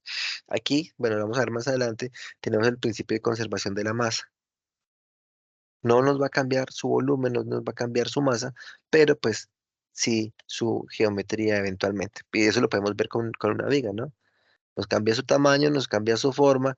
¿Por qué? Porque una condición de una viga deformada difiere de una condición de una viga en condición original. Bueno, distorsión, cambios de forma, cambios de tamaño al aplicar una condición de carga, ¿cierto? Ahí es donde tengo el ejemplo de la plastilina, cambio de forma, cambio de tamaño, pues sin que nos cambie la masa, ¿cierto? Si tengo una viga, no solamente que la viga esté bajo cargas gravitacionales, donde sabemos que nos va a cambiar, sino que eventualmente también por torsiones nos van a cambiar las formas, ¿no? Pensándolo de esa manera. Deformación como una medida geométrica, como tal, de las distorsiones, que ese es nuestro tema, medida las distorsiones que representan el desplazamiento relativo entre las partículas de un cuerpo. Bueno, pregunta, ustedes me han dicho que ya han medido deformaciones. ¿Cómo medíamos las deformaciones o cómo calculábamos las deformaciones en los ensayos que hicimos particularmente de la varilla? ¿Se acuerdan?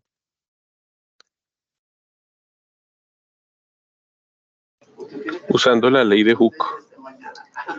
La ley de Hooke. Sí, la del el esfuerzo es igual al módulo de elasticidad por la deformación unitaria. Sí, pero O ¿cómo la cómo medían? las medíamos Sí, en en laboratorio. laboratorio. Sí, sí, sí. Con el Mm, movimiento de la pinza. Tengo un extensómetro, ¿cierto? Marcábamos un punto, teníamos una medida base, ¿cierto? Y aplicamos la carga y pues al aplicar la carga obviamente como la pinza, el extensómetro estaba fijo a unos puntos base, pues ahí medíamos cuánto se nos alargaba, ¿sí? ¿Por qué hago la pregunta? Porque esa condición de deformación unidimensional es base para lo que nosotros vamos a hacer en condición espacial. ¿Cómo pasa eso? Pues resulta que allá nosotros tenemos físicamente identificados los puntos, ¿sí? Donde cojo los puntos de mi extensómetro, cojo ya las pinzas y empiezo a estirar. Ya tenemos identificados los puntos. Resulta que ahora nuestras estructuras o en nuestros medios, en nuestros cuerpos que queremos evaluar la deformación, como ya dijimos que tenemos identificadas las coordenadas, pues yo puedo imaginarme una viga, una línea virtual que me una las coordenadas de dos puntos. ¿Estamos? Por ejemplo, vamos por acá una.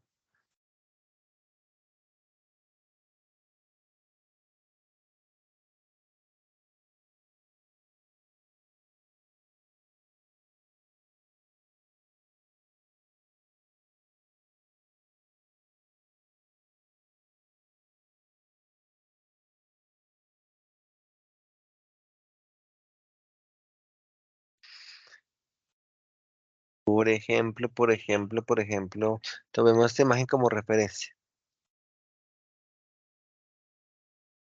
¿sí? Yo aquí tengo mi estructura. Voy a suponer, aquí a media altura, yo tengo un punto de control, tiene unas coordenadas. Y acá, por acá en la parte trasera, tengo otro punto de control, ¿sí? Puedo hallar las coordenadas de esos dos puntos. Entonces, ¿qué es lo que yo estoy haciendo? Voy a generar una línea virtual que me una este punto y ese punto de allá. ¿De acuerdo? Entonces, esa línea va a ser mi línea de control. Yo le aplico carga, que sea carga gravitacional, que sea carga lateral, ¿sí? Independiente de su origen. Le aplico una carga lateral y una carga gravitacional. Resulta que esa línea que yo tengo va a sufrir unos cambios. Se va a cortar, se va a alargar, va a rotar, ¿sí? Ese es mi concepto de deformación. ¿Qué es lo que le ocurre a esa línea a esa línea virtual que tengo en su condición post carga, conociendo cuál era su condición precarga? ¿Estamos? Eso es como tal mi concepto de deformación. Como por eso les digo, si yo lo tengo en ese laboratorio, pues digamos que está perfectamente controlado, son puntos físicos incluso, pero ahora pues para una estructura donde yo tengo que discretizar todas estos, eh, todo este continuo, digámoslo así, voy a hacer relación de nudos con todos los nudos y por eso es que yo voy a encontrar un estado de deformaciones. A eso es lo que hacemos nosotros referencia con esa deformación o cambio de partículas de un cuerpo. Antes, planteándolo desde el punto de vista unidimensional y ahora pues ya extrapolándolo al punto de vista espacial, de cómo ese concepto unidimensional ahora nos va a servir para determinar cómo es la condición de deformaciones en un cuerpo. Y en la mecánica de sólidos tenemos básicamente dos teorías, bueno, varias teorías. Aquí vamos a hacer referencia como tal a la teoría de pequeñas deformaciones, porque se asocia a los materiales de construcción tradicionales, donde decimos que los desplazamientos, rotaciones, deformaciones de partículas de un cuerpo son muy cortas, muy pequeños. Tanto así, donde decimos que la configuración deformada tiende a ser parecida a la configuración de referencia. O sea que las coordenadas espaciales tienden a ser parecidas a las coordenadas materiales, ¿sí? Ese es nuestro estado de pequeñas deformaciones, nuestra teoría de pequeñas deformaciones. Existe otra teoría de grandes deformaciones donde decimos que la configuración deformada de un cuerpo difiere notablemente con respecto a la configuración de referencia y más aplicada como tal para cauchos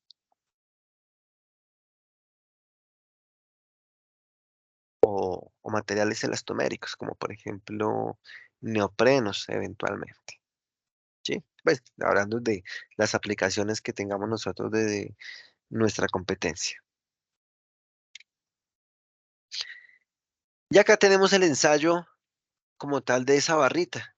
Bueno, lo podemos poner en vertical, ¿cierto? Y es ese ensayo que hacemos nosotros de la barrita tracción, donde tengo inicialmente una configuración de referencia con t es igual a 0, ¿cierto? Tengo una medida de control, ahí fue donde nos dijimos que poníamos nuestro extensómetro, ponemos las pinzas. ¿Cuánto es que mide esta distancia en el ensayo de varillas?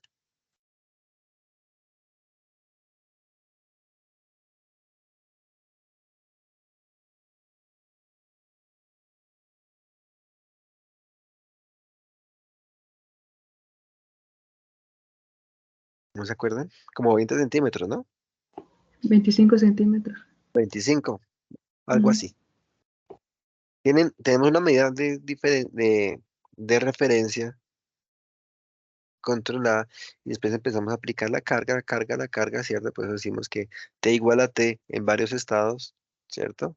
Donde podemos tener una curva esfuerzo, deformación, hasta que llegamos a una condición final donde podemos hacer una comparación, ¿cierto? Una referencia de cuánto era mi condición inicial, perdón, cuánto es mi condición final con respecto a mi condición inicial.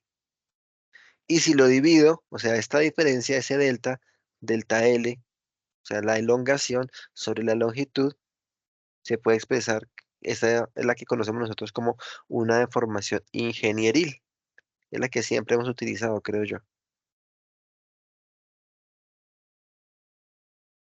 ¿Sí? Que se puede expresar como lambda menos 1 siendo lambda la tasa de estiramiento dispuesta como L minúscula sobre L mayúscula, siendo L minúscula la condición deformada. Lambda es mayor o menor que la unidad.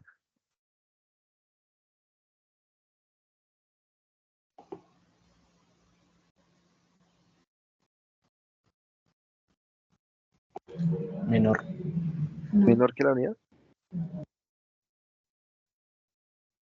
o mayor, yo no sé. es mayor. Es mayor que la Es unidad, mayor. Sí. ¿cierto?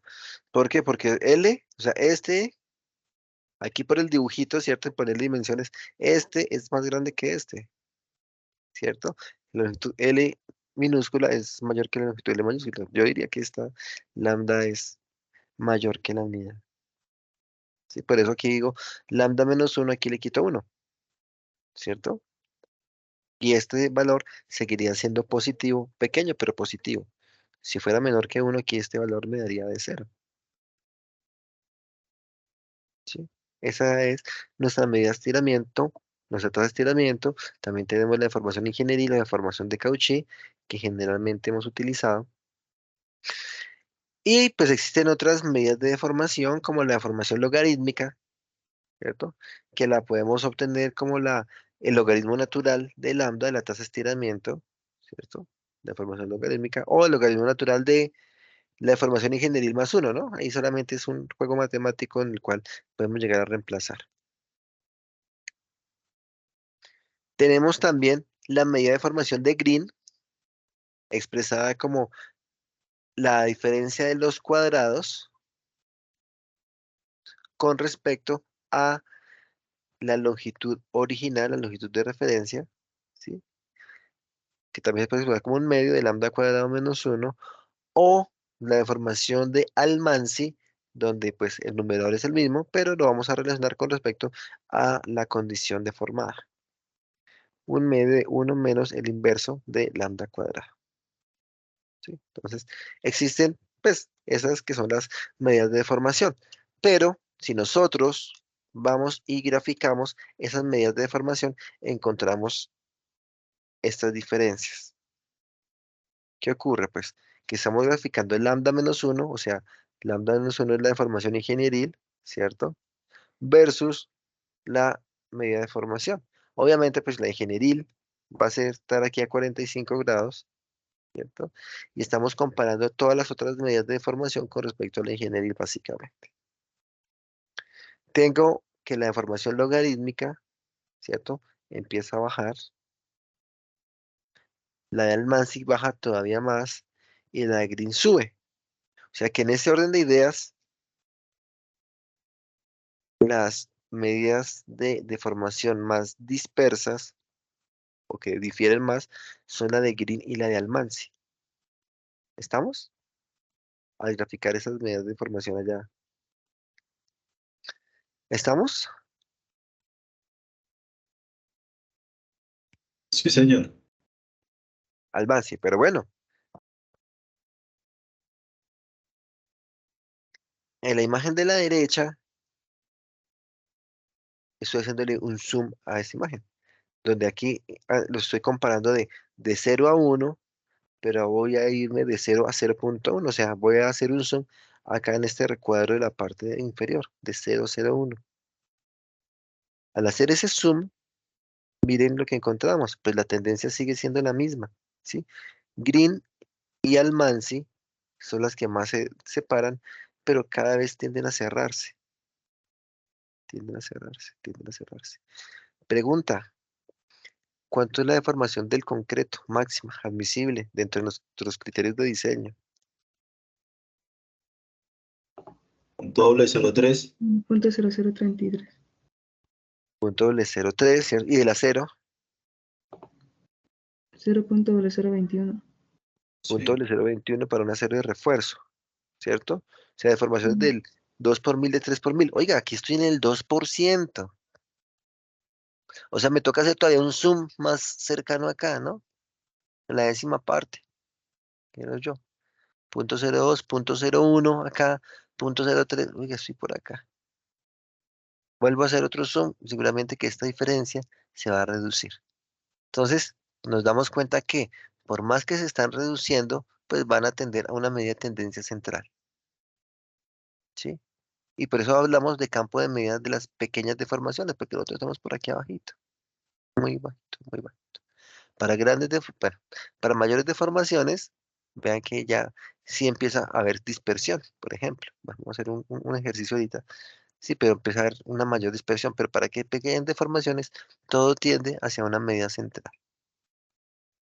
Sí, entonces, por eso es que decimos que en nuestros materiales, en nuestros planteamientos, donde las medidas, eh, las coordenadas materiales, las coordenadas espaciales, eh, tienden hacia un punto central.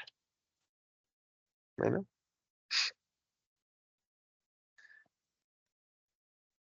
y resulta que queremos ahora caracterizar cómo es ese comportamiento. Entonces, como les mostré hace un momento, con la columna, pues yo voy a tener dos puntos de referencia dentro de mi estructura. Uno que denomino punto P, otro que denomino punto Q. Fueron los que yo puse allá en la altura media de la columna y por allá un poco más arriba, ¿sí? Ese punto P y ese punto Q, pues yo los puedo relacionar con unas coordenadas en función de las coordenadas del punto P, ¿cierto? Y unas coordenadas, bueno, también podría tener aquí un X super Q, ¿no? Unas coordenadas del punto Q, ¿cierto? Pero, pues yo puedo decir, oiga, tengo las coordenadas del punto P y el punto Q referenciado con respecto a ese punto P va a tener una longitud en dirección de un vector D que va a ser el que me da esta direccionalidad de barrita, ¿sí? Ese va a ser mi dominio elástico, mi dominio en una condición delta T igual a 0. Le aplico la carga, como les dije en la columna, entonces en esa columna ahorita, como paso aquí a mi estructura, vuelvo a tener presente mis coordenadas del punto P, y ahora resulta que el punto Q ya no va a estar en una distancia L mayúscula, sino a estar en una distancia L minúscula, ¿cierto? Una distancia diferente, una longitud diferente, como nos pasó en el caso del ejercicio de la barra, y puede que incluso el vector direccional ya no vaya así como en ese sentido, sino que vaya en otra dirección. Y ahí estoy configurando mi dominio en una condición posterior postcarga. ¿De acuerdo? Entonces, tengo que el punto P tiene una coordenada XP en condición 0, en condición postcarga va a tener una coordenada X minúscula P, y el punto Q va a estar dado por la coordenada punto P más una longitud más un vector direccional. En condición tiempo 0, en condición tiempo posterior, las coordenadas del punto P más otra condición de formación, de relación, digámoslo así. Entonces, el punto P, o más bien, esto es la relación de lo que pasa con el punto Q, ¿sí?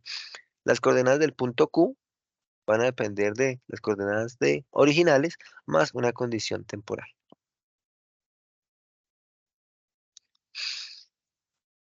Pero pues decimos que se va a cumplir una relación fundamental porque pues P y Q pueden ser dos puntos que se encuentran establecidos muy cerca, y esto es lo que nosotros conocemos, ese término lo conocemos como un gradiente material de deformación. ¿Cómo es que cambian las coordenadas espaciales con respecto a las coordenadas materiales? Componente o gradiente material de deformación. ¿De acuerdo?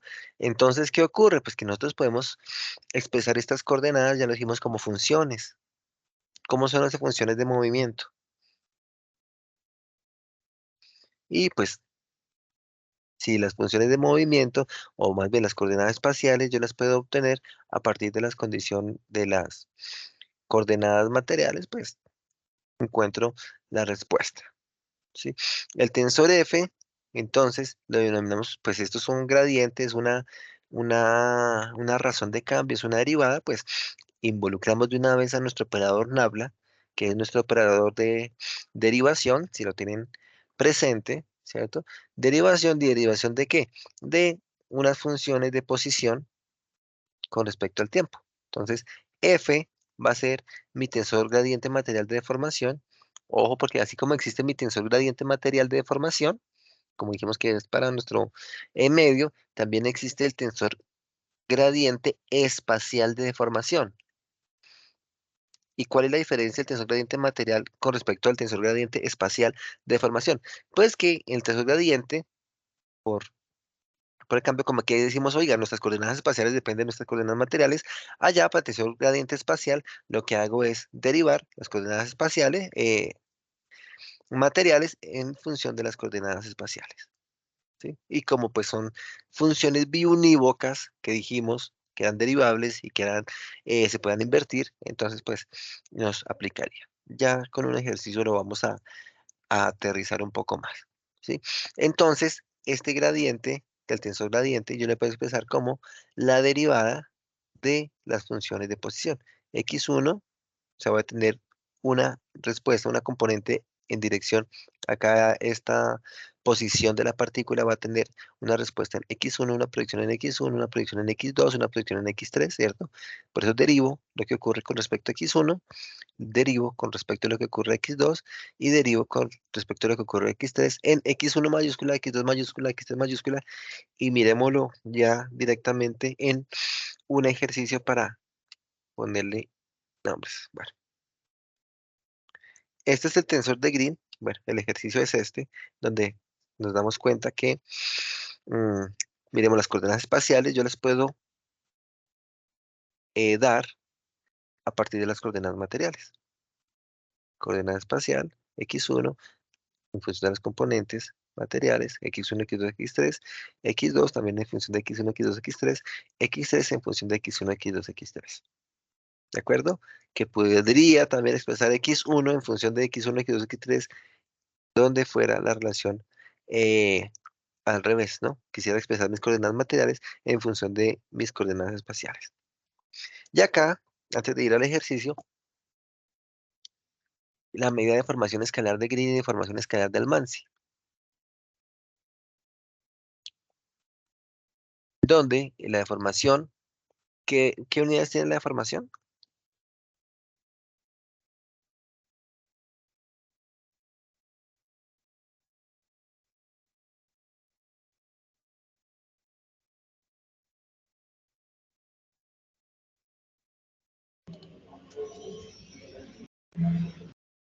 ¿Qué unidades tiene la deformación? ¿Unitarias? Adimensional, ¿cierto? Porque recordemos que si es delta L sobre L, pues delta L tiene unidades de longitud sobre L que también tiene unidades de longitud también, pero pues ahí se eliminan las unidades, nos queda adimensional. Entonces, pues todas las medidas de deformación son adimensionales. También la de Green, ¿cierto? Expresada como un vector direccional por un tensor de deformación de Green, expresado de esta forma, como el gradiente material de deformación transpuesto por el gradiente menos lo que decimos matriz de identidad, pero nuestro tensor unitario, ¿sí? Le puedo calcular. Y el de Almanzi, pues también le puedo calcular como un medio de 1 menos el tensor de gradiente de material de deformación inverso y transpuesto por el inverso para obtener este medio de deformación. Obteniendo conociendo las direcciones, pues aquí esto nos da un escalar, ¿no? Este tensor del que deberíamos decir que es transpuesto para que nos dé un escalar. Bueno, ahora sí el ejercicio.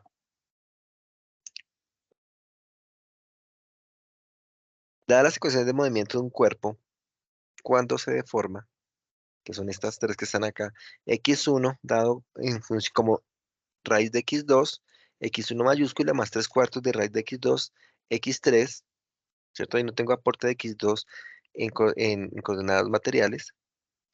X2 espacial, dada como menos x1 más 3/4 de x2 más 1/4 de raíz de 2x3, coordenadas materiales ellas, y x3 como componente espacial, dada por x1 más 3/4 de x2 más 1/4 de raíz de 2x3.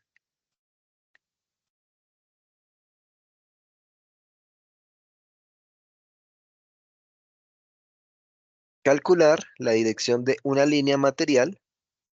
Entonces pensemos que va a ser esa línea virtual que, como nos dice material, es la línea que me estoy configurando yo en el sistema 0, ¿cierto? De la configuración actual D, ¿cierto? La cual es paralela al vector D dado como 1 sobre raíz de 3, E1, E2, E3. Ahí ya me están dando la dirección de la línea. Encontrar la tasa de estiramiento de dicha línea en sus medidas de deformación longitudinal de Cauchy con logarítmica, Green y Almanzi. Entonces, ¿qué tengo acá?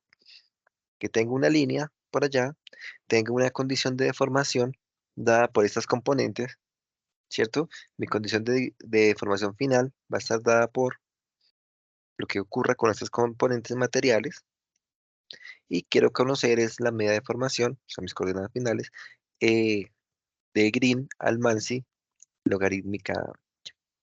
Bueno, entonces primero voy a calcular mi vector gradiente material. ¿Qué hago?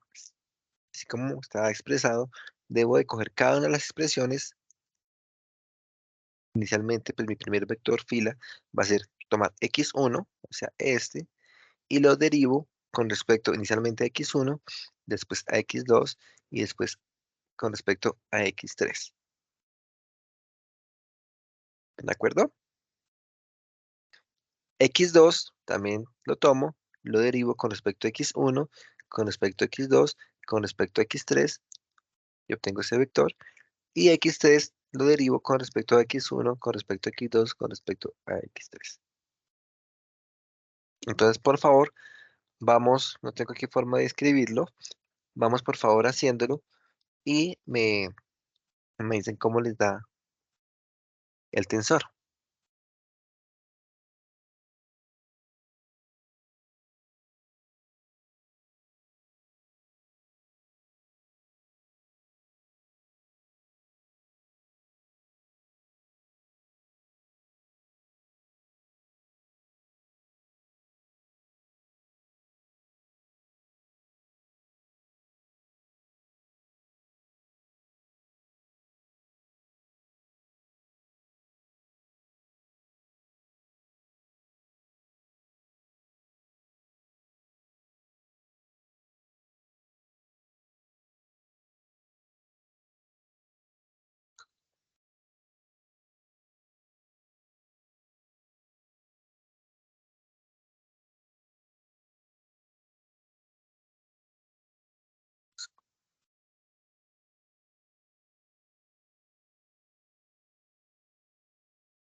¿Tenemos el tensor?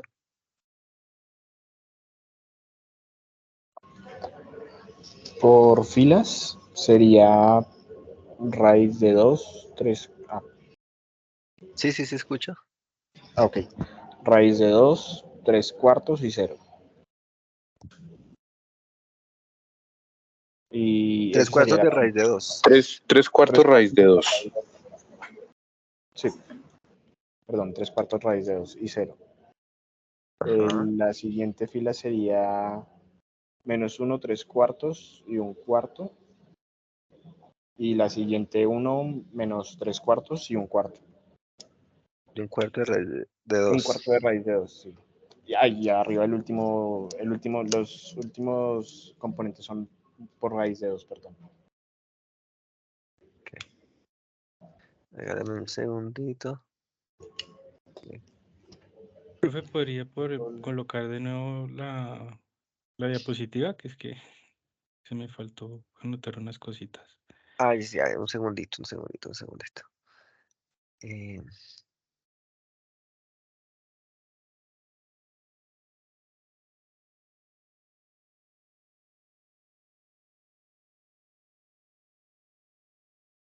segundito que les iba a proyectar la respuesta.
Bueno, tenía una propuesta para hacerles, no sé cómo la ven ustedes. Eh, el tema sería, podemos terminar capítulo de formaciones, yo creo que a más tardar 1 o 2 semanas, estamos terminando capítulo de formaciones y hacemos un parcial donde tengamos esfuerzos y deformaciones. Con eso aprovechamos y digamos, me preocupa es eventualmente que tengamos el tiempo suficiente para poder desarrollar el proyecto. Sí, el tema del proyecto aún no lo hemos planteado. Acabamos de formaciones, después de formaciones ya podemos pasar modelos constitutivos que nos relaciona esfuerzo de formación, tenemos una sustentación de deformaciones y, perdón, de esfuerzo de formación y pasamos al proyecto. Entonces, digamos, para tampoco estar corriendo con tema del proyecto porque pues sí nos va a exigir algo de tiempo poderlo desarrollar en todo su esplendor, digámoslo así. No sé qué opinan, pues pensando que el parcial está para dentro de 15 días, de pronto no dejarlo para 15, sino de pronto 20 días, pero eventualmente ya, bueno, digamos una vez terminamos el tema de deformaciones, de contar con una sola prueba. ¿Qué opinan ustedes?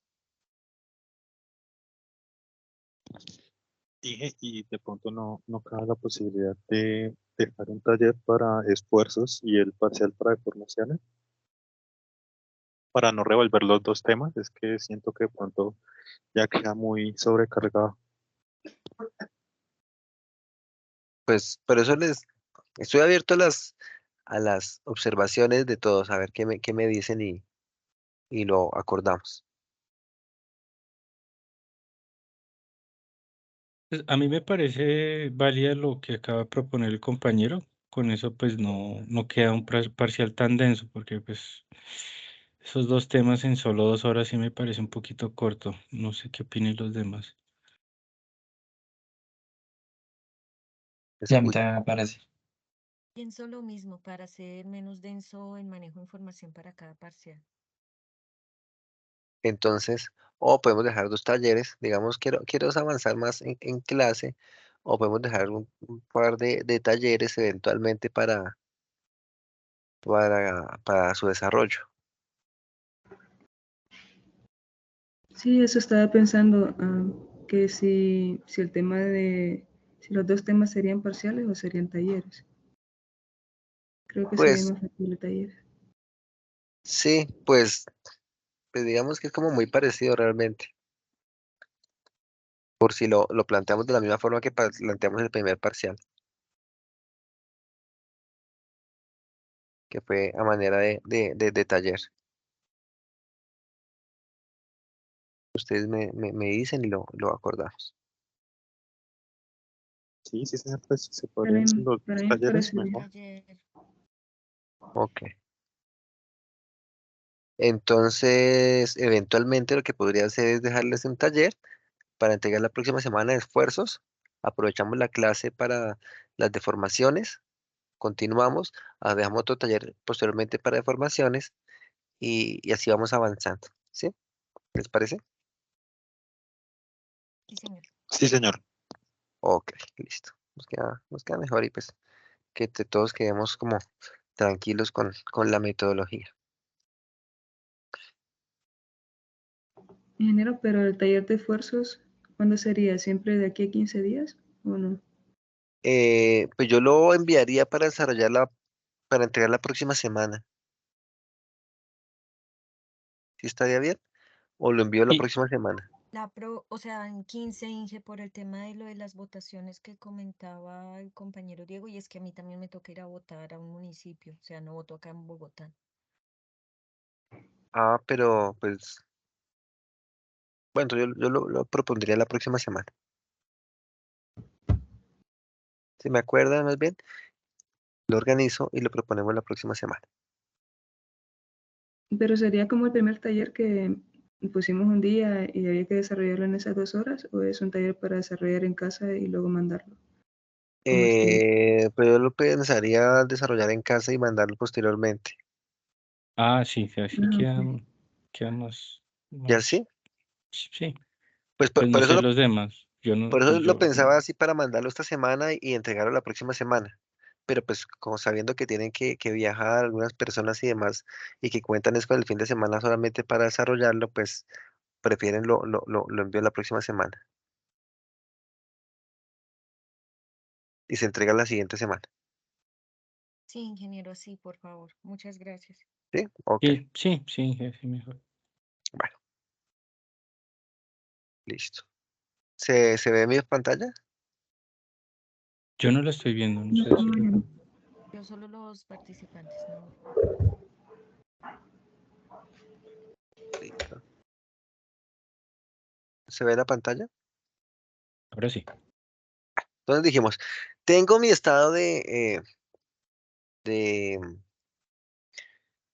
mis funciones, ¿cierto? Tengo mis funciones de desplazamiento y ustedes me calcularon el tensor de deformación. Fue este, ¿cierto? El tensor gradiente material de deformación. Sí, señor. ¿Qué es lo que nos están pidiendo? Chun, chun. Entonces recordemos, nos están pidiendo es calcular la deformación, las medidas de deformación de Cauchy y Almanzi, sabiendo entonces que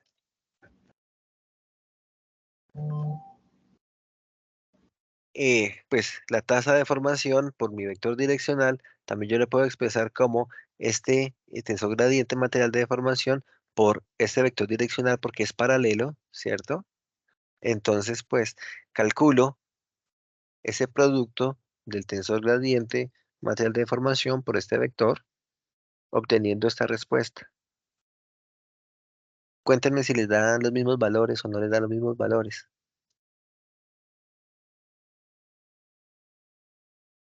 Aquí yo puedo decir, podemos hacerlo Sí, sí, numéricamente, andando. ¿sí? Lo puedo hacer numéricamente diciendo que aquí más 7 por raíz de 2, ¿cierto? Y esto dividido entre 4 por raíz de 3.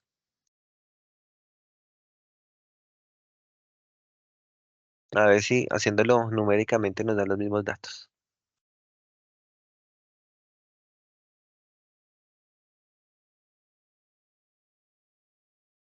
7 por raíz de 2 sobre 4 raíz de 3. El segundo término me daría, en el numerador tendría raíz de 2 menos 1.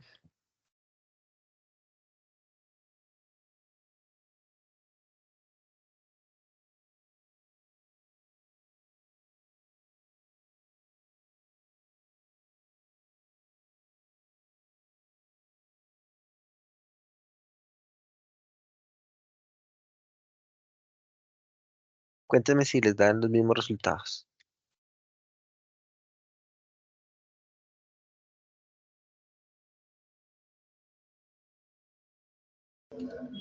Sí, ¿Sí? son más decimales, pero sí.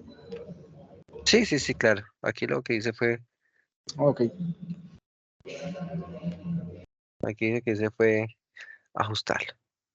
Bueno, entonces eso nos da el producto del vector gradiente por este vector direccional. Eso nos da lambda, ¿sí? Pero como lambda, en este caso, es la medida de estiramiento, ¿cierto? Yo puedo calcular ese lambda como, acá tengo es la norma de lambda, ¿no? Dice que la tasa de estiramiento es la norma de este valor, pues obviamente este vector direccional es un vector unitario, ¿cierto? Lambda por un vector unitario pues nos da lambda. La norma de lambda por ese vector unitario pues va a ser la magnitud de lambda. Revisemos a ver si nos da raíz de 13 sobre 16. ¿Cuánto nos da?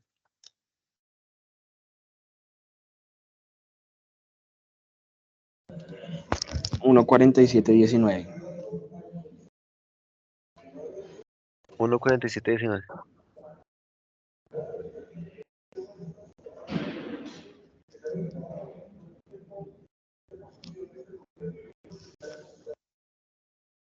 Aquí lo calculé así, pero también voy a calcularlo como la norma de este, ¿no? Más raíz de esto al cuadrado más esto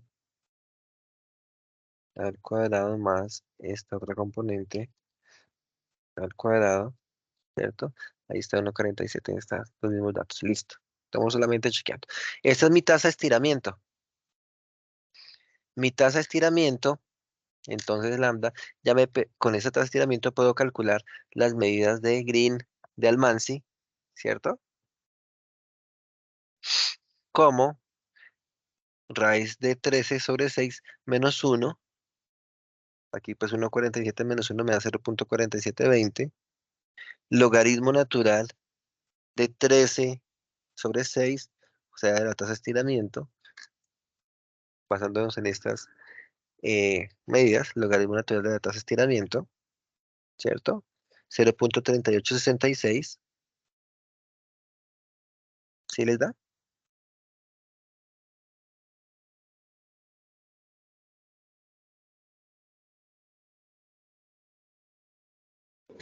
¿Cuál, profe? Disculpa. Logaritmo natural. Aquí yo sé que es esto menos 1, ¿no? 0,47. 0,3865. Aquí es logaritmo natural de este valor de la tasa de estiramiento. Ahí lo calculo 0,3866.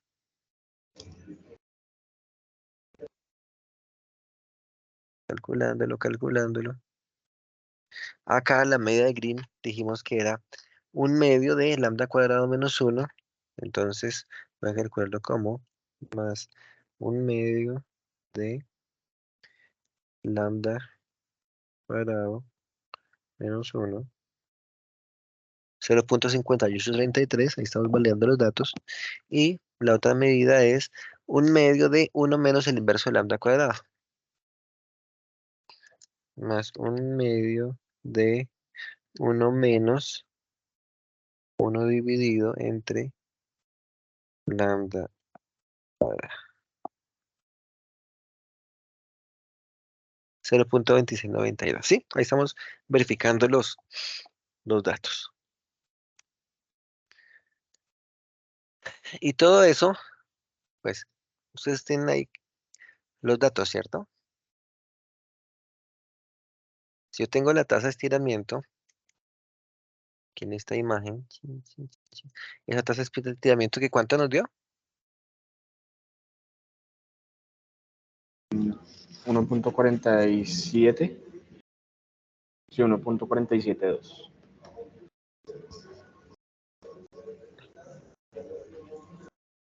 1,472. Ok. Entonces, si yo llego, voy a tratar aquí de hacer un acto de fe. 0,472, o sea, aproximadamente por acá, es que yo tengo mi medida de tasa de estiramiento. Pues digo que vamos a hacer un acto de fe.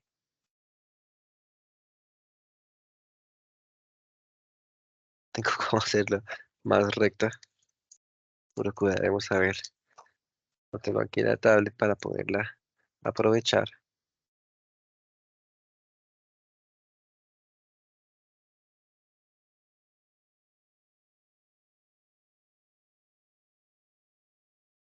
No veo el puntero. Chush.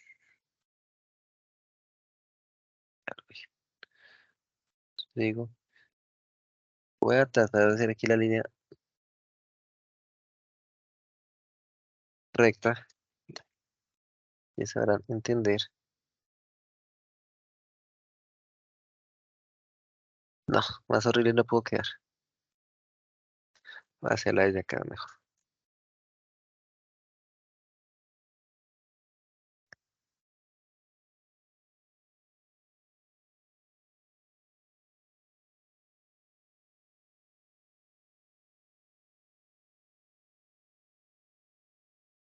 Cero punto 0.472, o sea, casi 0.5.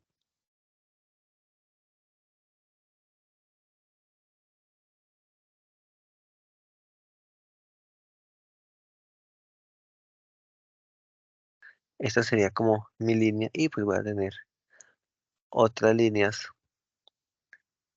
Y acá tengo lo que me corta con Almansi. ¿Cuánto es lo que me corta con Almansi?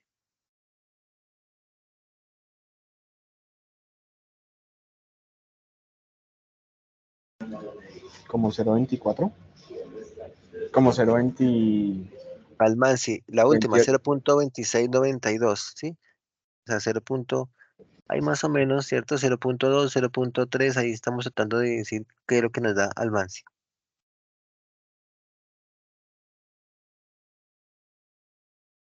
Voy a llevarme las otras.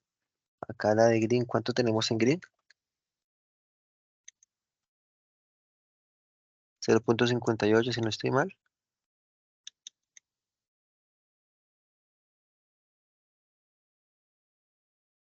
Sí, señor. 0.58 para Green, ahí casi llegando a 0.6. De la logarítmica, la ingenieril, pues obviamente también es 0.4720, ¿sí? Ahí estamos más o menos en logarítmica. Y, perdón, la ingenieril. Y la logarítmica, estamos diciendo que es 0.38, que sería esta. Ahí estamos. ¿Sí? ¿Qué podemos decir? Pues que estamos hablando de un material que no tiene tan pequeñas deformaciones, ¿cierto? Porque pues estamos en un rango pues en 0.47 cuando nuestros materiales de construcción están por acá realmente abajo. ¿Sí? Entonces pues digamos que hay como para evaluar gráficamente también los resultados de nuestro ejercicio. ¿Estamos? Sí, señor. Ok.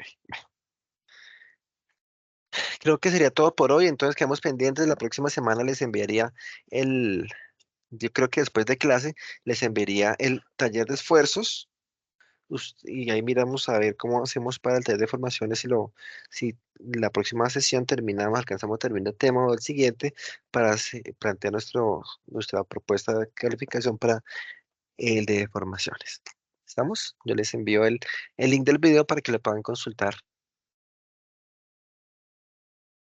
la sesión de hoy. Bueno, Gracias, ingeniero. bueno, Gracias. bueno, señores, gracias a ustedes por su asistencia. Les deseo feliz día a todos. Gracias, ingeniero. Hasta Gracias. luego. Buen día Gracias, para ingeniero. todos. Feliz día. Muchas gracias. Hasta Gracias, luego. ingeniero. Gracias.